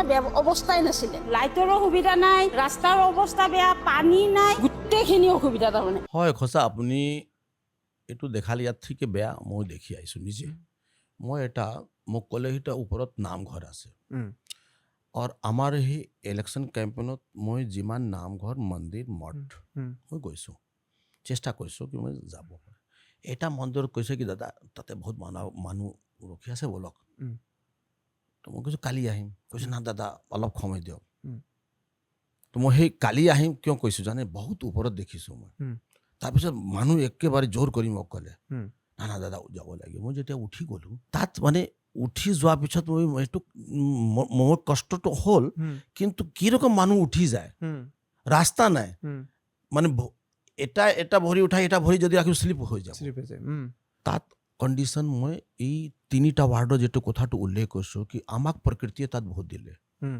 ইমান সুন্দৰ মনোৰম এটা প্ৰাকৃতিক দৃশ্য তাত আছে কিন্তু মানুহ য'ত থাকে যিটো বকবাস কৰি আছে পথ নাই উপপথ নাই পানী নাই পোহৰ নাই কিন্তু মানুহ তাত থাকি আছে হাজাৰ মানুহ আছে এই 3টা 11 12 13 নম্বৰ ৱাৰ্ডত মানুহ ভোটাৰ মোৰ তাত হিচাপ আছে প্ৰায় 40,000 মানুহ এনেকুৱা অৱস্থাত আৰু মই সদায় এই কথাটো কৈছোঁ কেম্পেইনত মই কৈছোঁ কিয় মই যোৱাৰ পিছত কৈছোঁ দাদা ভোটটো আমি বিজেপিক দিম আপোনাক দিম কিন্তু দাদা আমাৰ পানী কৰিম আমাক পানী লাগিব দাদা আমাক পথ লাগিব উপপথ লাগিব সেই পাহাৰত থাকে এইটো ৰাস্তাৰ তলত ৰাস্তাটো ভাল আছে কিন্তু ওপৰৰ পৰা নামি অহাটো ইমান কষ্ট কি আপুনি দেখিলে আপোনাৰ চকু পানী ওলাই যাব ইমান কষ্ট কৰি মানুহ ইয়াতে থাকে তো আমি এটা ভাৰতীয় জনতা পাৰ্টি এটা সংবেদনশীল দল আৰু আমাৰ মাননীয় মুখ্যমন্ত্ৰী এটা সংবেদনশীল ব্যক্তি তো মই ভাবোঁ কি আমাৰ চৰকাৰো সংবেদনশীল হয় মাননীয় মুখ্যমন্ত্ৰীৰ প্ৰতি আমাৰ বিশ্বাস আছে তেখেতে মই যেতিয়া কম এই কথাটো তেখেতে প্ৰাথমিকতা প্ৰায়ৰিটি হিচাপে নিব আৰু মোৰ সেইটো প্ৰায়ৰিটি এইটোৱে হ'ব এই শান্তিপুৰ অঞ্চল কওক দুৰ্গা সৰোবৰ কওক সেই কালাপানীটো কওক এইবিলাক অঞ্চলত ৱাৰ্ড নম্বৰ পাৰ্টিকুলাৰলি 3টা ৱাৰ্ড 11 নম্বৰ 12 নম্বৰ 13 নম্বৰ এইফালে ৰূপনগৰ 27 এই 4টা ৱাৰ্ড আউট অফ 15 ৱাৰ্ডত আমাক এই 3টা কাম কৰিলে কৈছে আৰু একো নালাগে তাৰে ৰাইজ কৈছে কি আমাক একো নালাগে আমাক কোনো অনুদান নালাগে কোনো একো আঁচনিও নালাগে দাদা আমাক খালি এই 3টা বস্তু আপুনি কৰি দিয়ক পথ পানী আৰু পোহৰ কৈছে কি মানে পোহৰ কি ইলেক্ট্ৰিচিটি চব ঘৰতে আছে কিন্তু ৰাস্তাত ষ্ট্ৰীট লাইট আৰু আমাৰ ইয়াতে বাঘ ওলায় বাঘ বহি থাকে 1-2বাৰ এইটো ইনচিডেণ্টো হৈ গৈছে তো এটা লাইট থাকিলে বাঘ নাহে তো মই সেই মোৰ পূৰ্ণ বিশ্বাস আছে কি মাননীয় মুখ্যমন্ত্ৰী ডাঙৰীয়াক আমাৰ অসম চৰকাৰক এই কথাটো মই ক'ম আৰু নিশ্চয় শুনিব আৰু মই ৰাইজক আকাশ দিব পাৰোঁ ৰাইজৰ কাৰণে মই ৰাইজৰ লগত থাকি এইবিলাক কথাটো মোৰ প্ৰাথমিক কামটো এইটোৱে হ'ব তাৰপিছত আছে কয়েকটা পৰিকল্পনা আছে সেইবিলাক মই চিন্তা কৰি কিয়কি এতিয়া জনপ্ৰতিনিধি হোৱাৰ পিছততো আগতেতো মই সংগঠনক দায়িত্বত আছিলোঁ সংগঠনে কাম কৰি গৈছোঁ য'ত পঠাইছে ত'ত গৈছোঁ মই ৰাজস্থান গৈছোঁ কৰ্ণাটক গৈছোঁ পশ্চিম বেংগল গৈছোঁ ত্ৰিপুৰা 2বাৰ ইলেকশ্যনত আছিলোঁ মণিপুৰ 2বাৰ ইলেকশ্যনত আছোঁ পাৰ্টি কাম ৰাতি দিনে কৰোঁ ৰাতিপুৱা 6টাত যদি যাব লাগে মই ৰেডি আছিলোঁ ৰাতি 12টালৈ কাম কৰিছোঁ কঠোৰ পৰিশ্ৰমেৰে কাম কৰিছোঁ নিষ্ঠা সহকাৰে কাম কৰিছোঁ এইটো মোৰ কাৰণে গৌৰৱৰ বিষয় সেইকাৰণে মই কথাটো ক'লোঁ আৰু মোক যদি চৰকাৰে মই যদি ৰাইজৰ লগত থাকি ৰাইজৰ মাজত থাকি ৰাইজৰ পৰামৰ্শ অনুসৰি যদি আমি কাম কৰিব পাৰোঁ মোৰ নিজৰ জীৱনটো ধন্য হৈ যাব হ'ব এইটো মই মানিছোঁ তাকে মানে এই ইছ্যুজখিনি বিৰাট ইম্পৰ্টেণ্ট এইটোতো মৌলিক এটা আপোনাৰ বেছিক বেছিক ৰিকুৱাৰমেণ্টছ আৰু এইটো আলোচনাও নহয় এইটো কেতিয়াও কোনো নকয় আমি চব কৰোঁ কিন্তু আমি যদি ঘৰৰ সন্মুখত আজি বৰষুণততো বহুত কষ্ট ঘৰৰ সন্মুখত যদি এটা ৰাস্তা নাথাকে নালা নাথাকে ড্ৰেইন নাথাকে কিমান কষ্ট হয় ড্ৰেইনৰ পানী ঘৰত যায় এইবিলাক কষ্ট অনুভৱ কৰাৰ পিছত আমাকতো এইটোৱে কৰিব লাগিব যদি এইটো আমি কৰিব পাৰোঁ তেতিয়াহ'লে আমাৰ কাৰণে ভাল মোৰ দলৰ কাৰণে ভাল চৰকাৰৰ কাৰণে ভাল যদি মই কৰিব নোৱাৰোঁ তেতিয়াহ'লে কোনো মোক নেক্সটত ভোট নদিব মই জানো আমাৰ দলৰ কাৰণে ঠিক নহ'ব চৰকাৰৰ কাৰণে ঠিক নহ'ব তো মোৰ প্ৰায়ৰিটি আছে মই কথাটো য'ত ক'ব লাগে কম যিভাৱে কৰাব লাগে মই চেষ্টা কৰিম 100% এইবিলাক কৰিবৰ কাৰণে আৰু মোৰ ৰাইজৰ মৰম আশীৰ্বাদ থাকিলে মই এইটো কৰিব পাৰোঁ সেইটো মোৰ পূৰা আত্মবিশ্বাস আছে মই শেষৰ প্ৰশ্নটোলৈ আহিছোঁ আজি বহুতখিনি ইনচাইটছ পালোঁ আপোনাৰ পৰা আৰু আপোনালোকৰ কথা আচলতে বেলেগৰ পৰা শুনিছিলোঁ আপোনালোকৰ অভিজ্ঞতাবোৰৰ কথা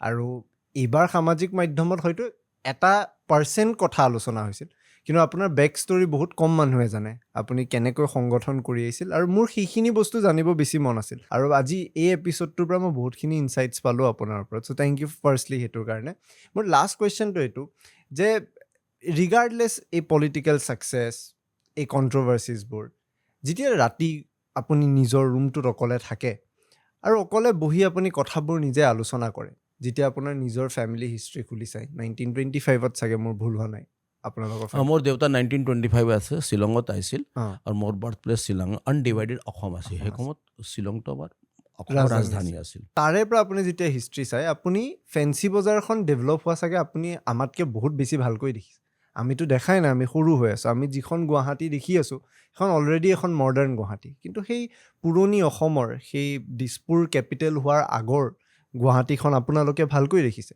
মোক যদি আপুনি ক'ব পাৰে সেই সময়ৰ গুৱাহাটীৰ পৰিৱেশ কেনেকুৱা আছিল ক্ৰমাৎ কেনেকৈ চেঞ্জ হ'ল আৰু এইবোৰ বিতৰ্কৰ সময়ত যেতিয়া আপোনাৰ ওপৰত সেই প্ৰশ্নবোৰ উত্থাপন হয় যেতিয়া আপুনি ভাবি চাই যে আপোনাৰ গোটেই বংশ ইয়াতে ডাঙৰ হোৱা সেই বস্তুটোক আপুনি এটা ইনচাল্ট হিচাপে লয় দুখ হিচাপে লয় সেই বস্তুটোৰ পৰা আৰু মটিভেশ্যন পায় নে এই গোটেই বস্তুখিনিয়ে আপোনাক কি ধৰণে on a personal level effect কৰিছিল সেইটো যদি কৈ পেলাই আমাক সামৰিব পাৰে চাওক আপুনি যিটো কথাটো ক'লে মই 2-3টা বাক্যত সেইটো কথা ক'ব বিচাৰিছোঁ কি মই যেতিয়া ফাঁচী বজাৰৰ পৰা বশিষ্ঠ যদি আহিব লগা আছিল এটা চিটি বাছ আছিল প্ৰায় 2-3 ঘণ্টামান লাগে মানে যদি আমি বশিষ্ঠ যাব ইচ্ছা কৰোঁ তেতিয়াহ'লে গোটেই দিন লাগে জংঘল আছিল সেই জিএছৰ একো নাছিল ফাঁচী বজাৰ পাণ বজাৰ পল্টন বজাৰ ফাটাহিল শান্তিপুৰ উজান বজাৰ এইটো সীমা আছে উল্লুবাৰী নাছিল সেই অপ্সৰা চিনেমা বহুত পিছত হ'ল এইটো মেইন গুৱাহাটী মানে মেইন গুৱাহাটী ক'লে যেতিয়া আমি আছিলোঁ গুৱাহাটীত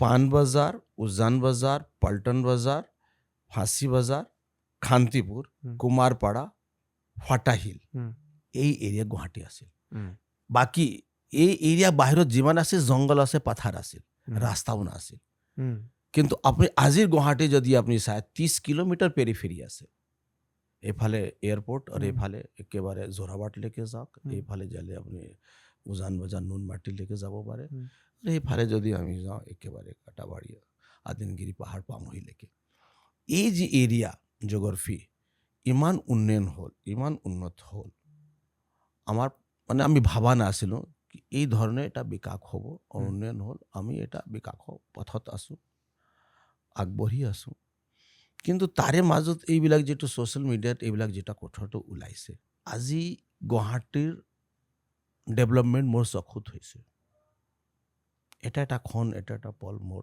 স্মৃতিতে আছে তো যিটো গুৱাহাটীৰ বিকাশৰ যিটো যাত্ৰা সেই যেতিয়া একজন ব্যক্তি দেখা পাইছে ষ্টেপ বাই ষ্টেপ মোৰ স্মৃতিত আছে আৰু সেই সময়ত যদি কোনোবা মোক কয় কি অসমীয়া, যোনে কৈছে মোক অসমীয়া, সি গুৱাহাটী কিমান চিনি পায়, গুৱাহাটী বুৰঞ্জী, গুৱাহাটী ইতিহাস, গুৱাহাটীৰ যিটো বিকাশৰ যাত্ৰা বৰ ঠিকেই বেছি কোনে চিনি পাব, খুব কম মানুহ আছে। আজি অসমত মই যেতিয়া ভাৰতীয় জনতা পাৰ্টিৰ কাম কৰিছোঁ, মোৰ ৰাজনীতিক জীৱন 35 বছৰ আছোঁ, 1990 জইন কৰিছিলোঁ। সমাজ জীৱন আমাৰ 40 বছৰ হৈ গৈছে। কিমান চেলেঞ্জেছ আমাৰ সামাজিকভাৱে আমাৰ ফাঁচি থকাত মই আহিছিলোঁ, দলত কাম কৰিছোঁ। এতিয়া ধুবুৰীৰ পৰা খদিয়ালৈকে সেইফালে মৰ্কিং চেলাকী ষ্টেচন যিহেতু আমি জোনাই কওঁ, ইয়াৰ পৰা লৈ একদম হাফলাংলৈকে, হাফলাংগে কওক, কাৰ্বি আংলং ডিফি কওক, কাৰ্বি আংলং কওক, মানে কোনে মানে আমাৰ এইৰকম মোৰ মানে বহুত কম মানুহ হ'ব মোৰ লগত যদি বহে কোনটো ৰাস্তা ক'ত আছে মই দেখাই দিব পাৰোঁ। গুৱাহাটী ৰাস্তা মই দেখাওঁ। মোৰ কেম্পেইনত কোনোবা লিডাৰ অহা না, মই গাড়ীতে বহিছোঁ, মোৰ ড্ৰাইভাৰ, মোৰ PA, মই ৰাস্তা দেখাওঁ, সেইফালে যাব লাগে, সেইফালে কৰিব লাগে, ইয়াত যাওঁ। সেইটোতো আমাৰ কনষ্টিটুৱেঞ্চি। ভাৰতীয় জনতা পাৰ্টি সংগঠনৰ কাম 1990 পৰা যেতিয়া ষ্টাৰ্ট কৰিছিলোঁ, সেই সময়ত মানুহ নাইয়ে। আৰু মই শিলচৰ, কৰিমগঞ্জ, হেলাকান্দি, এইফালে আপোনাৰ খদিয়া, তিনচুকীয়া, ডিব্ৰুগড়, একদম অৰুণাচল বৰ্ডাৰলৈকে, পাছা বৰ্ডাৰলৈকে আমাৰ মাৰ্ঘেৰিটা, এবাৰ চব ঘূৰা আছে। তো অসমৰ ডেম'গ্ৰাফি, অসমৰ জিঅ'গ্ৰাফি, আমাৰ গুৱাহাটী, চেণ্ট্ৰেল গুৱাহাটী, গুৱাহাটী মহানগৰৰ ডেম'গ্ৰাফি, জিঅ'গ্ৰাফি, মই সেইটো ক'ব মোৰ অভিমান আছে, স্বাভিমান আছে। মই অসমীয়া, এইটো প্ৰুভ কৰে কি মই অসমীয়া, মই বেছি জানো। কোনোবা একজন ব্যক্তি মোৰ লগত বহক, আলোচনা কৰক, এই ঠাইটো ক'ত আছে, এই ৰাস্তাটো ক'ত যায়, সেইটোৱে ন। যদি মই অসমক ভাল কৰি জানো আৰু মোৰ কোনোবা মানুহ মই চেলেঞ্জ দিছোঁ কি আহক মোৰ ওচৰত বহক। আজি ইন্দ্ৰমণি বৰা মোৰ সভাপতি আছিল, তেখেততো নাই, ঢুকাই গ'ল। আজি নাৰায়ণ বৰকটকী, তেখেতে বয়স হ'ল, বিজয় চক্ৰৱৰ্তী বয়স হৈ গ'ল, ৰাজন গুৱাহাটী বেলেগ দলত গ'ল, ৰমেন ডেকা গভৰ্ণৰ হৈ গ'ল। এইবিলাক মানুহ লগত মই কাম কৰিছোঁ, এইবিলাক মানুহ মোক চিনি পায় কি মই অসমীয়া ন অসমীয়া। যেতিয়া ইলেকশ্যন খেলিব গ'লোঁ, যেতিয়া টিকেট পালোঁ, তাৰপিছতে এই কথাটো আহিল। তাৰ আগতেতো একজন ব্যক্তি, এটাও অনুষ্ঠান প্ৰতিষ্ঠান, কোনো সংগঠন, কোনো ব্যক্তিক মোক কোৱা নাছিল। মই 1992 হিৰণ্য ভট্টাচাৰ্যী পাৰ্লিয়ামেণ্ট ইলেকশ্যন খেলিলোঁ, সেইখন বিজেপিত মানুহে নাছিল। জোৰ জবস্তি কৰি পেনেল পঠাব লাগে, বিজয় গুপ্তা 3000 টকা দিয়ক, সেইখন পইচা নাছিল। 3000 টাকা এটা এপ্লিকেশ্যন লিখোঁ, 3000 টাকা আমি জমা দিলোঁ আৰু আমি কেণ্ডিডেট হৈছোঁ। আমি কেণ্ডিডেট হিচাপে মই খেলা ইচ্ছা নাছিল সেই সময়ত, কিন্তু এটা পেনেল লাগে, দিল্লীক পেনেল লাগে, 2জন ব্যক্তিত কমচে কম পঠাওক ভাই। হিৰণ্য ভট্টাচাৰ্যী খেলি আছে, এইজন বিজয় গুপ্তাৰ নাম কৈছিল, মোৰ তাত এতিয়াও আছে। এতিয়া আপুনি চাওক, আমি চিন্তা কৰিব কি হিৰণ্য ভট্টাচাৰ্যৰ সময়ত 92 পাৰ্লিয়ামেণ্ট ইলেকশ্যনৰ সময়ত মই যদি ডামি কেণ্ডিডেট হিচাপে পেনেলৰ হিচাপত গৈছোঁ, ভাৰতীয় জনতা পাৰ্টিৰ উত্থান পতনটো হোৱা নাই। সেইদিনাৰ পৰা কোনো মানুহ আমাৰ লগত নাছিল। যেতিয়া গাড়ীৰ পৰা নামো, একজন মানুহ নাপাওঁ, গাঁৱত ক'ত খাম, কি খাম, ক'ত থাকিম, কি ৰকম মণ্ডল বনাম, বুথ বনাম, আমি কাম কৰি আহিছোঁ। ভাৰতীয় জনতা পাৰ্টি প্ৰদেশৰ ষ্টেটৰ ট্ৰেজাৰাৰ আছিলোঁ, 3 consecutive terms state general secretary, 2 consecutive terms vice president, 20টা জিলা প্ৰভাৰী ইনচাৰ্জ হৈ কাম কৰিছোঁ, কোৰ কমিটি মেম্বাৰ আছিলোঁ। আমি যিমান আমাৰ জিলা আছে ইনচাৰ্জ হৈ ঘূৰিলোঁ। আমাৰ অসমৰ বাহিৰত প্ৰায় 8টা ষ্টেটত মই ইনচাৰ্জ হৈ গৈছোঁ, সংগঠনৰ ইনচাৰ্জ হৈ গৈছোঁ। সংগঠন তাতে বৃদ্ধি কৰিলোঁ, ইলেকশ্যনৰ কাৰণে ৰেডি কৰিছোঁ। 3 মাহ আগত গৈ, ত্ৰিপুৰাত 3 মাহ আগত গৈ। এতিয়া ভাৰত দেশ ৰাষ্ট্ৰৰ কাৰণে যদি কোনোবা ব্যক্তি চিন্তা কৰে, এই ভাৰত মাতাৰ কাৰণে যদি কোনোবা চিন্তা কৰে, আই মাতৃ অসমৰ কাৰণে কোনোবা চিন্তা কৰে, এই আমাৰ ভাৰতীয় জনতা পাৰ্টিৰ নিচিনা দলৰ কাৰণে চিন্তা কৰে, কাম কৰে, আমাৰ সমাজৰ কাৰণে কাম কৰে, এই ব্যক্তিখন যদি আমি অসমীয়া কওঁ, এইটো ভাল নহয়, এইটো উচিত নহয়। আমাৰ মনত কেতিয়াবা আঘাত দিয়ে। সেই সময়ত মনটো ভাল নাপাওঁ, ভাল নালাগে, কিন্তু পিছত মই নিজক ভাল কৰিলোঁ কি এইটো হ'ব পাৰে আমাৰ কাৰণে, সেইটো এটা ভাল হ'ব নেকি, কিয়কি কেতিয়াবা কোৱা হৈছে ব্লেছিং ইন ডিছগাইজ, সেইটো আমাৰ কাৰণে পথ প্ৰদৰ্শক হ'ব নেকি, আমাৰ মাৰ্গদৰ্শন কৰিব নেকি, মোৰ সেইটো অন্তৰ শক্তিটো বৃদ্ধি কৰিব নেকি, মোৰ সহন শক্তি বৃদ্ধি কৰিব নেকি, মই কোনোবা যদি গালি দিয়ে তাকো মই মৰম কৰিব পাৰিম নেকি, এইটোৱে আমাৰ সেইটো পুঁজি আৰু এইটোও আমি পাইছোঁ। সেইকাৰণে মই এতিয়া কোনো অফচোচ নাই, কোনো দুখ নাই। মই বিধায়ক হ'লোঁ, এতিয়া ৰাইজৰ সেৱা কৰিব ইচ্ছা আছে। কিন্তু মই যেতিয়া পূজা পাঠ কৰা মানুহ, ৰাতি আধা ঘণ্টা পূজা কৰোঁ, কিন্তু ভগৱানক যেতিয়া জল দিওঁ, ভগৱানক এইটো কওঁ কি হে ভগৱানে মোৰ ৰাইজৰ সেৱা কৰিবৰ কাৰণে শক্তি দিয়ক, আৰু মোক একো নালাগে, কিয়কি মোৰ আছে, মোৰ পইচাৰ কোনো অভাৱ নাই। কিন্তু মই সেই বেলেগ ধৰণে পইচাটো কমোৱা নাই, খুব কষ্ট কৰি পইচা কমাইছোঁ। মই জানো এজন দুখীয়া দৰিদ্ৰ মানুহ আৰু মই সেইটো বহুত কষ্টতে আছিলোঁ। কিয়কি যেতিয়া আমি বাহিৰৰ পৰা বেলেগ ষ্টেটৰ পৰা ইয়াত আহিছিলোঁ, তাতে আমাৰ আৰ্থিক স্থিতিটো ভাল নাছিল। এই কিবা আমাৰ দেউতা যেতিয়া আহিছিল, ভাল হ'লেতো কোনো নিজৰ জগতটোতো নোৱাৰে ন, কিবা নে কিবা কাৰণে। আজি বাংলাদেশৰ পৰা হিন্দু মানুহ আছে, সেইটোতো পাৰ্চিকিউশ্যন, তাকতো ঘৰ মানে তাৰতো অত্যাচাৰ অনাচাৰ হৈ গৈ আহি আছে। এই ধৰক মানে উত্তৰ প্ৰদেশ, বিহাৰৰ পৰা, ৰাজস্থানৰ পৰা এইবিলাক গৰীব দুখীয়া মানুহে আহিছে ইয়াতে। কিবা এটা পইচা পাম, কাম কৰিলে পইচা পাব, কাম কৰি কৰি নিজৰ আৰ্থিকভাৱে উন্নত হ'ল। এতিয়া যদি আৰ্থিকভাৱে উন্নয়ন হোৱাৰ পিছত যদি আই মাতৃ অসমৰ বেলেগ চকুত যদি দেখে কোনোবা অত্যাচাৰ কৰে, অনাচাৰ কৰে, দুৰাচাৰ কৰে, ভ্ৰষ্টাচাৰ কৰে, তেতিয়াহ'লে এইবিলাক ব্যক্তিক আমি অসমীয়া ক'ব পাৰোঁ। কিন্তু একজন ব্যক্তি ইয়াত আহি সমাজ জীৱনত 40 বছৰ আছিল, 35 বছৰ ৰাজনীতিক জীৱন কৰিছে, কিবা ধৰক অৰ্জনো কৰিছে, কিবা আৰ্থিকভাৱে উন্নত হ'ল, কিন্তু সমাজৰ যদি সেৱা কৰিবৰ কাৰণে আগবাঢ়ি আছে, আই মাতৃ অসমৰ ভাল চিন্তা কৰে, আই মাতৃ অসমক সুৰক্ষিত কৰা চিন্তা কৰে, স্বাৱলম্বী কৰা চিন্তা কৰে, সেই ব্যক্তি কেতিয়াবা অসমীয়া হ'ব নোৱাৰে। ধুনীয়া কথা কৈছে, ভাল লাগিল। বাট অনেষ্টলি মোৰ গোটেই কনভাৰচেশ্যনটো ভাল লাগিল। আৰু মোৰ এটা হোপ আছে যে যি ধৰণে মানুহে পাৰ্চিভ কৰি আছিল এই এপিছ'ডটো শুনাৰ পিছত বহুতখিনি বেলেগ কথাও তেওঁলোকে শুনিব আৰু বুজিব পাৰিব। মইতো এইটো ভগৱানক প্ৰাৰ্থনা কৰোঁ কি মানুহ চাওক, আমাৰ জীৱনৰ উপলব্ধি কোনো মূল্য নাই, কিন্তু এটা ভাল যদি আমি কোনোবা ব্যক্তিক অনুভূতি কৰাব পাৰোঁ কি ভাই আপোনাবিলাক যেৰকম ভাবিছিল মইতো সেইটো নহওঁ, মই একেবাৰে খাটি অসমীয়াই, আপোনাবিলাক ভুল নবুজিব, আৰু মই অসমৰ ৰাইজৰ লগত থাকিম। আৰু আই মাতৃ অসমৰ কাৰণে যি কৰিব লাগিব, যদি প্ৰাণৰ যদি জীৱন উৎসৰ্গ কৰিব লাগিব, মই প্ৰস্তুত আছোঁ নিজক। সেইটো ৰাইজে চাব। সেইৰকম যদি স্থিতি পৰিস্থিতি আহে তেতিয়াহ'লে মোক টেষ্ট কৰিলে পাব, সেইটো মোৰ পূৰ্ণ বিশ্বাস। কিন্তু নেক্সট 5 years আপোনাক আমি বহুত কামুৰি দিম, কাম নহ'লে একদম কামুৰিম। সেইটো ভাল আমাৰ কাৰণে, যদি কোনোবা আহি আমাক কয় সেইটো কৰিব লাগিব তেতিয়াহ'লে আমি কৰিম। যদি কোনো একো নকয়, মনে মনে থাকে, মই মনে মনে থাকিম, আহিলে ক'ব তেতিয়াহ'লে আমি আগবাঢ়িম। কিয় একবাৰ ক'লে দুইবাৰ ক'লে মানুহে অলপ চেষ্টাও কৰে, নহ'লে যদি কোনো নকয় তেতিয়াহ'লে মানুহ আৰামত থাকে। কিয় মানুহৰ স্বভাৱে আছে আৰামত থকা, খোৱা, ক'ৰবাত ফুৰিব যাম, কোথাও শুই থাকিম, এইবিলাক ঠিকে বিৰক্তি পাবৰ কাৰণে মানুহ আহি আমাক অলপ ষ্ট্ৰাইক কৰিব লাগিব, কথা ক'ব লাগে। ৰেডি হৈ আছে তাৰ মই ৰেডি হৈ আছোঁ, মই ভাল পাওঁ। আমাৰ লগত যিবিলাক থাকে ন, ৰাতিপুৱা মানুহ আহিলে মোৰ টেনশ্যন হৈ জানে আপুনি। 9টা বাজি গ'ল, মই 9টাক সময় দিওঁ, তো মই 8:45 মই তলত ৰেডি হৈ যাওঁ, আহি যাওঁ, দেখিছোঁ আমাৰ পিয়ে অহা নাই, মোৰ সেইটো টেনশ্যন হৈ যায়। মানুহবিলাক বহি আছে, আৰে পানী দিয়া মানুহ নাই, চাহ দিয়া মানুহ নাই, মানুহ আহি বহি আছে। আৰু 9টা বজাত একদম মানুহ কৈ 9টাৰ পৰা 10:30 11টালৈকে আমি ঘৰত লগ কৰোঁ মানুহ, তাৰপিছত বাহিৰত ওলাই যাওঁ।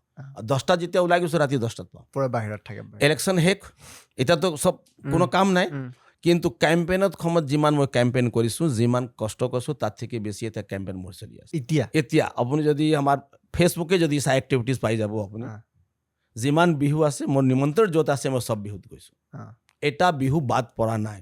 কোনোবা যদি নিমন্ত্ৰণ দিয়া নাই তো মোৰ টাইমো নাই। এক দিনত কিমান বিহুত যাব পাৰোঁ, 4টা 5টা 6টা, 10 মিনিট কৰি যাওঁ, ইভিনিঙত গ'লে হ'ব, সেইটো ইভিনিং সেইটো হৈ গ'ল। দিনত মানুহবিলাক ঘৰত আহে, লগ পাওঁ, কাৰো ঘৰত যোৱা নাই। ইলেকশ্যনৰ আগত গৈছিলোঁ, বহুত প্ৰতিষ্ঠিত ব্যক্তি আছে, প্ৰতিষ্ঠিত অনুষ্ঠান আছে, প্ৰতিষ্ঠান আছে, যাব লাগে, মাতি আছে, অভিনন্দন জনাই, তাতো গৈ আছোঁ। তো আমাৰ ৰাতিপুৱা 9টাৰ পৰা আৰম্ভণি হৈ যায়। আৰু মোৰ যি স্পীড আছিল কেম্পেইনত, প্ৰচাৰ প্ৰচাৰৰ যিটো স্পীড স্কেল আছিল, এতিয়া আমাৰ ইলেকশ্যন শেষ হোৱাৰ পিছত আমাৰ এতিয়াও প্ৰচাৰ প্ৰসাৰ চলি আছে। বেছি স্পীডত বেছি স্কেলত চলি আছে আৰু মই সন্তুষ্ট সেইটোৱে ৰিয়েল উৰ্জা এইটোৱে ৰিয়েল উৰ্জা এতিয়াও উৰ্জা আছোঁ এতিয়াও উৰ্জাৱান আছোঁ এতিয়াও মই জেনজি হৈ আছোঁ ইলেকশ্যনৰ সময়ত জেনজি হোৱা নাছিলোঁ মানে জেনজি নাছিলোঁ কিন্তু মানে আলোচনাৰ এটা বিষয় আছিল কিন্তু এতিয়া এতিয়া এতিয়া real মানুহ Gen Z। এতিয়াও যদি মোক কয় জেনজি মই মানে মোৰ ভালে লাগিব থেংক ইউ ছ' মাছ ডাঙৰীয়া আজি সময় দিয়াৰ কাৰণে মোৰ কথা পাতি বিৰাট ভাল লাগিল আৰু মই কেতিয়াবা কিবা সমস্যা থাকিলে বৌদ্ধ গুৱাহাটীত মই আপোনাক জনাম হয় একদম ফ্ৰী ফ্ৰেংক হৈ আপুনি কোনো মানে মানে মনৰ সংকোচ নানিব এইটো কথাটো কম নহয় কি নকম কেতিয়াবা মনত আহিলে ক'ব আৰু আমি যদি কৰিব পাৰোঁ মানে কৰাৰ চেষ্টা কৰিম আৰু কাম কৰি দিলে আমিও নিজক ভাল লাগে আৰু আমি সন্তুষ্ট থাকিলেই ভাল সন্তুষ্ট থাকিলেই আনন্দ থেংক ইউ ছ' মাছ আজি টাইম দিয়াৰ কাৰণে আমি ধন্যবাদ। পডকাষ্টটো ইয়াতে সামৰিছোঁ বহুত বহুত ধন্যবাদ আপোনাক থাকি ধন্যবাদ। ভাল লাগিল আপোনাক লগ পাই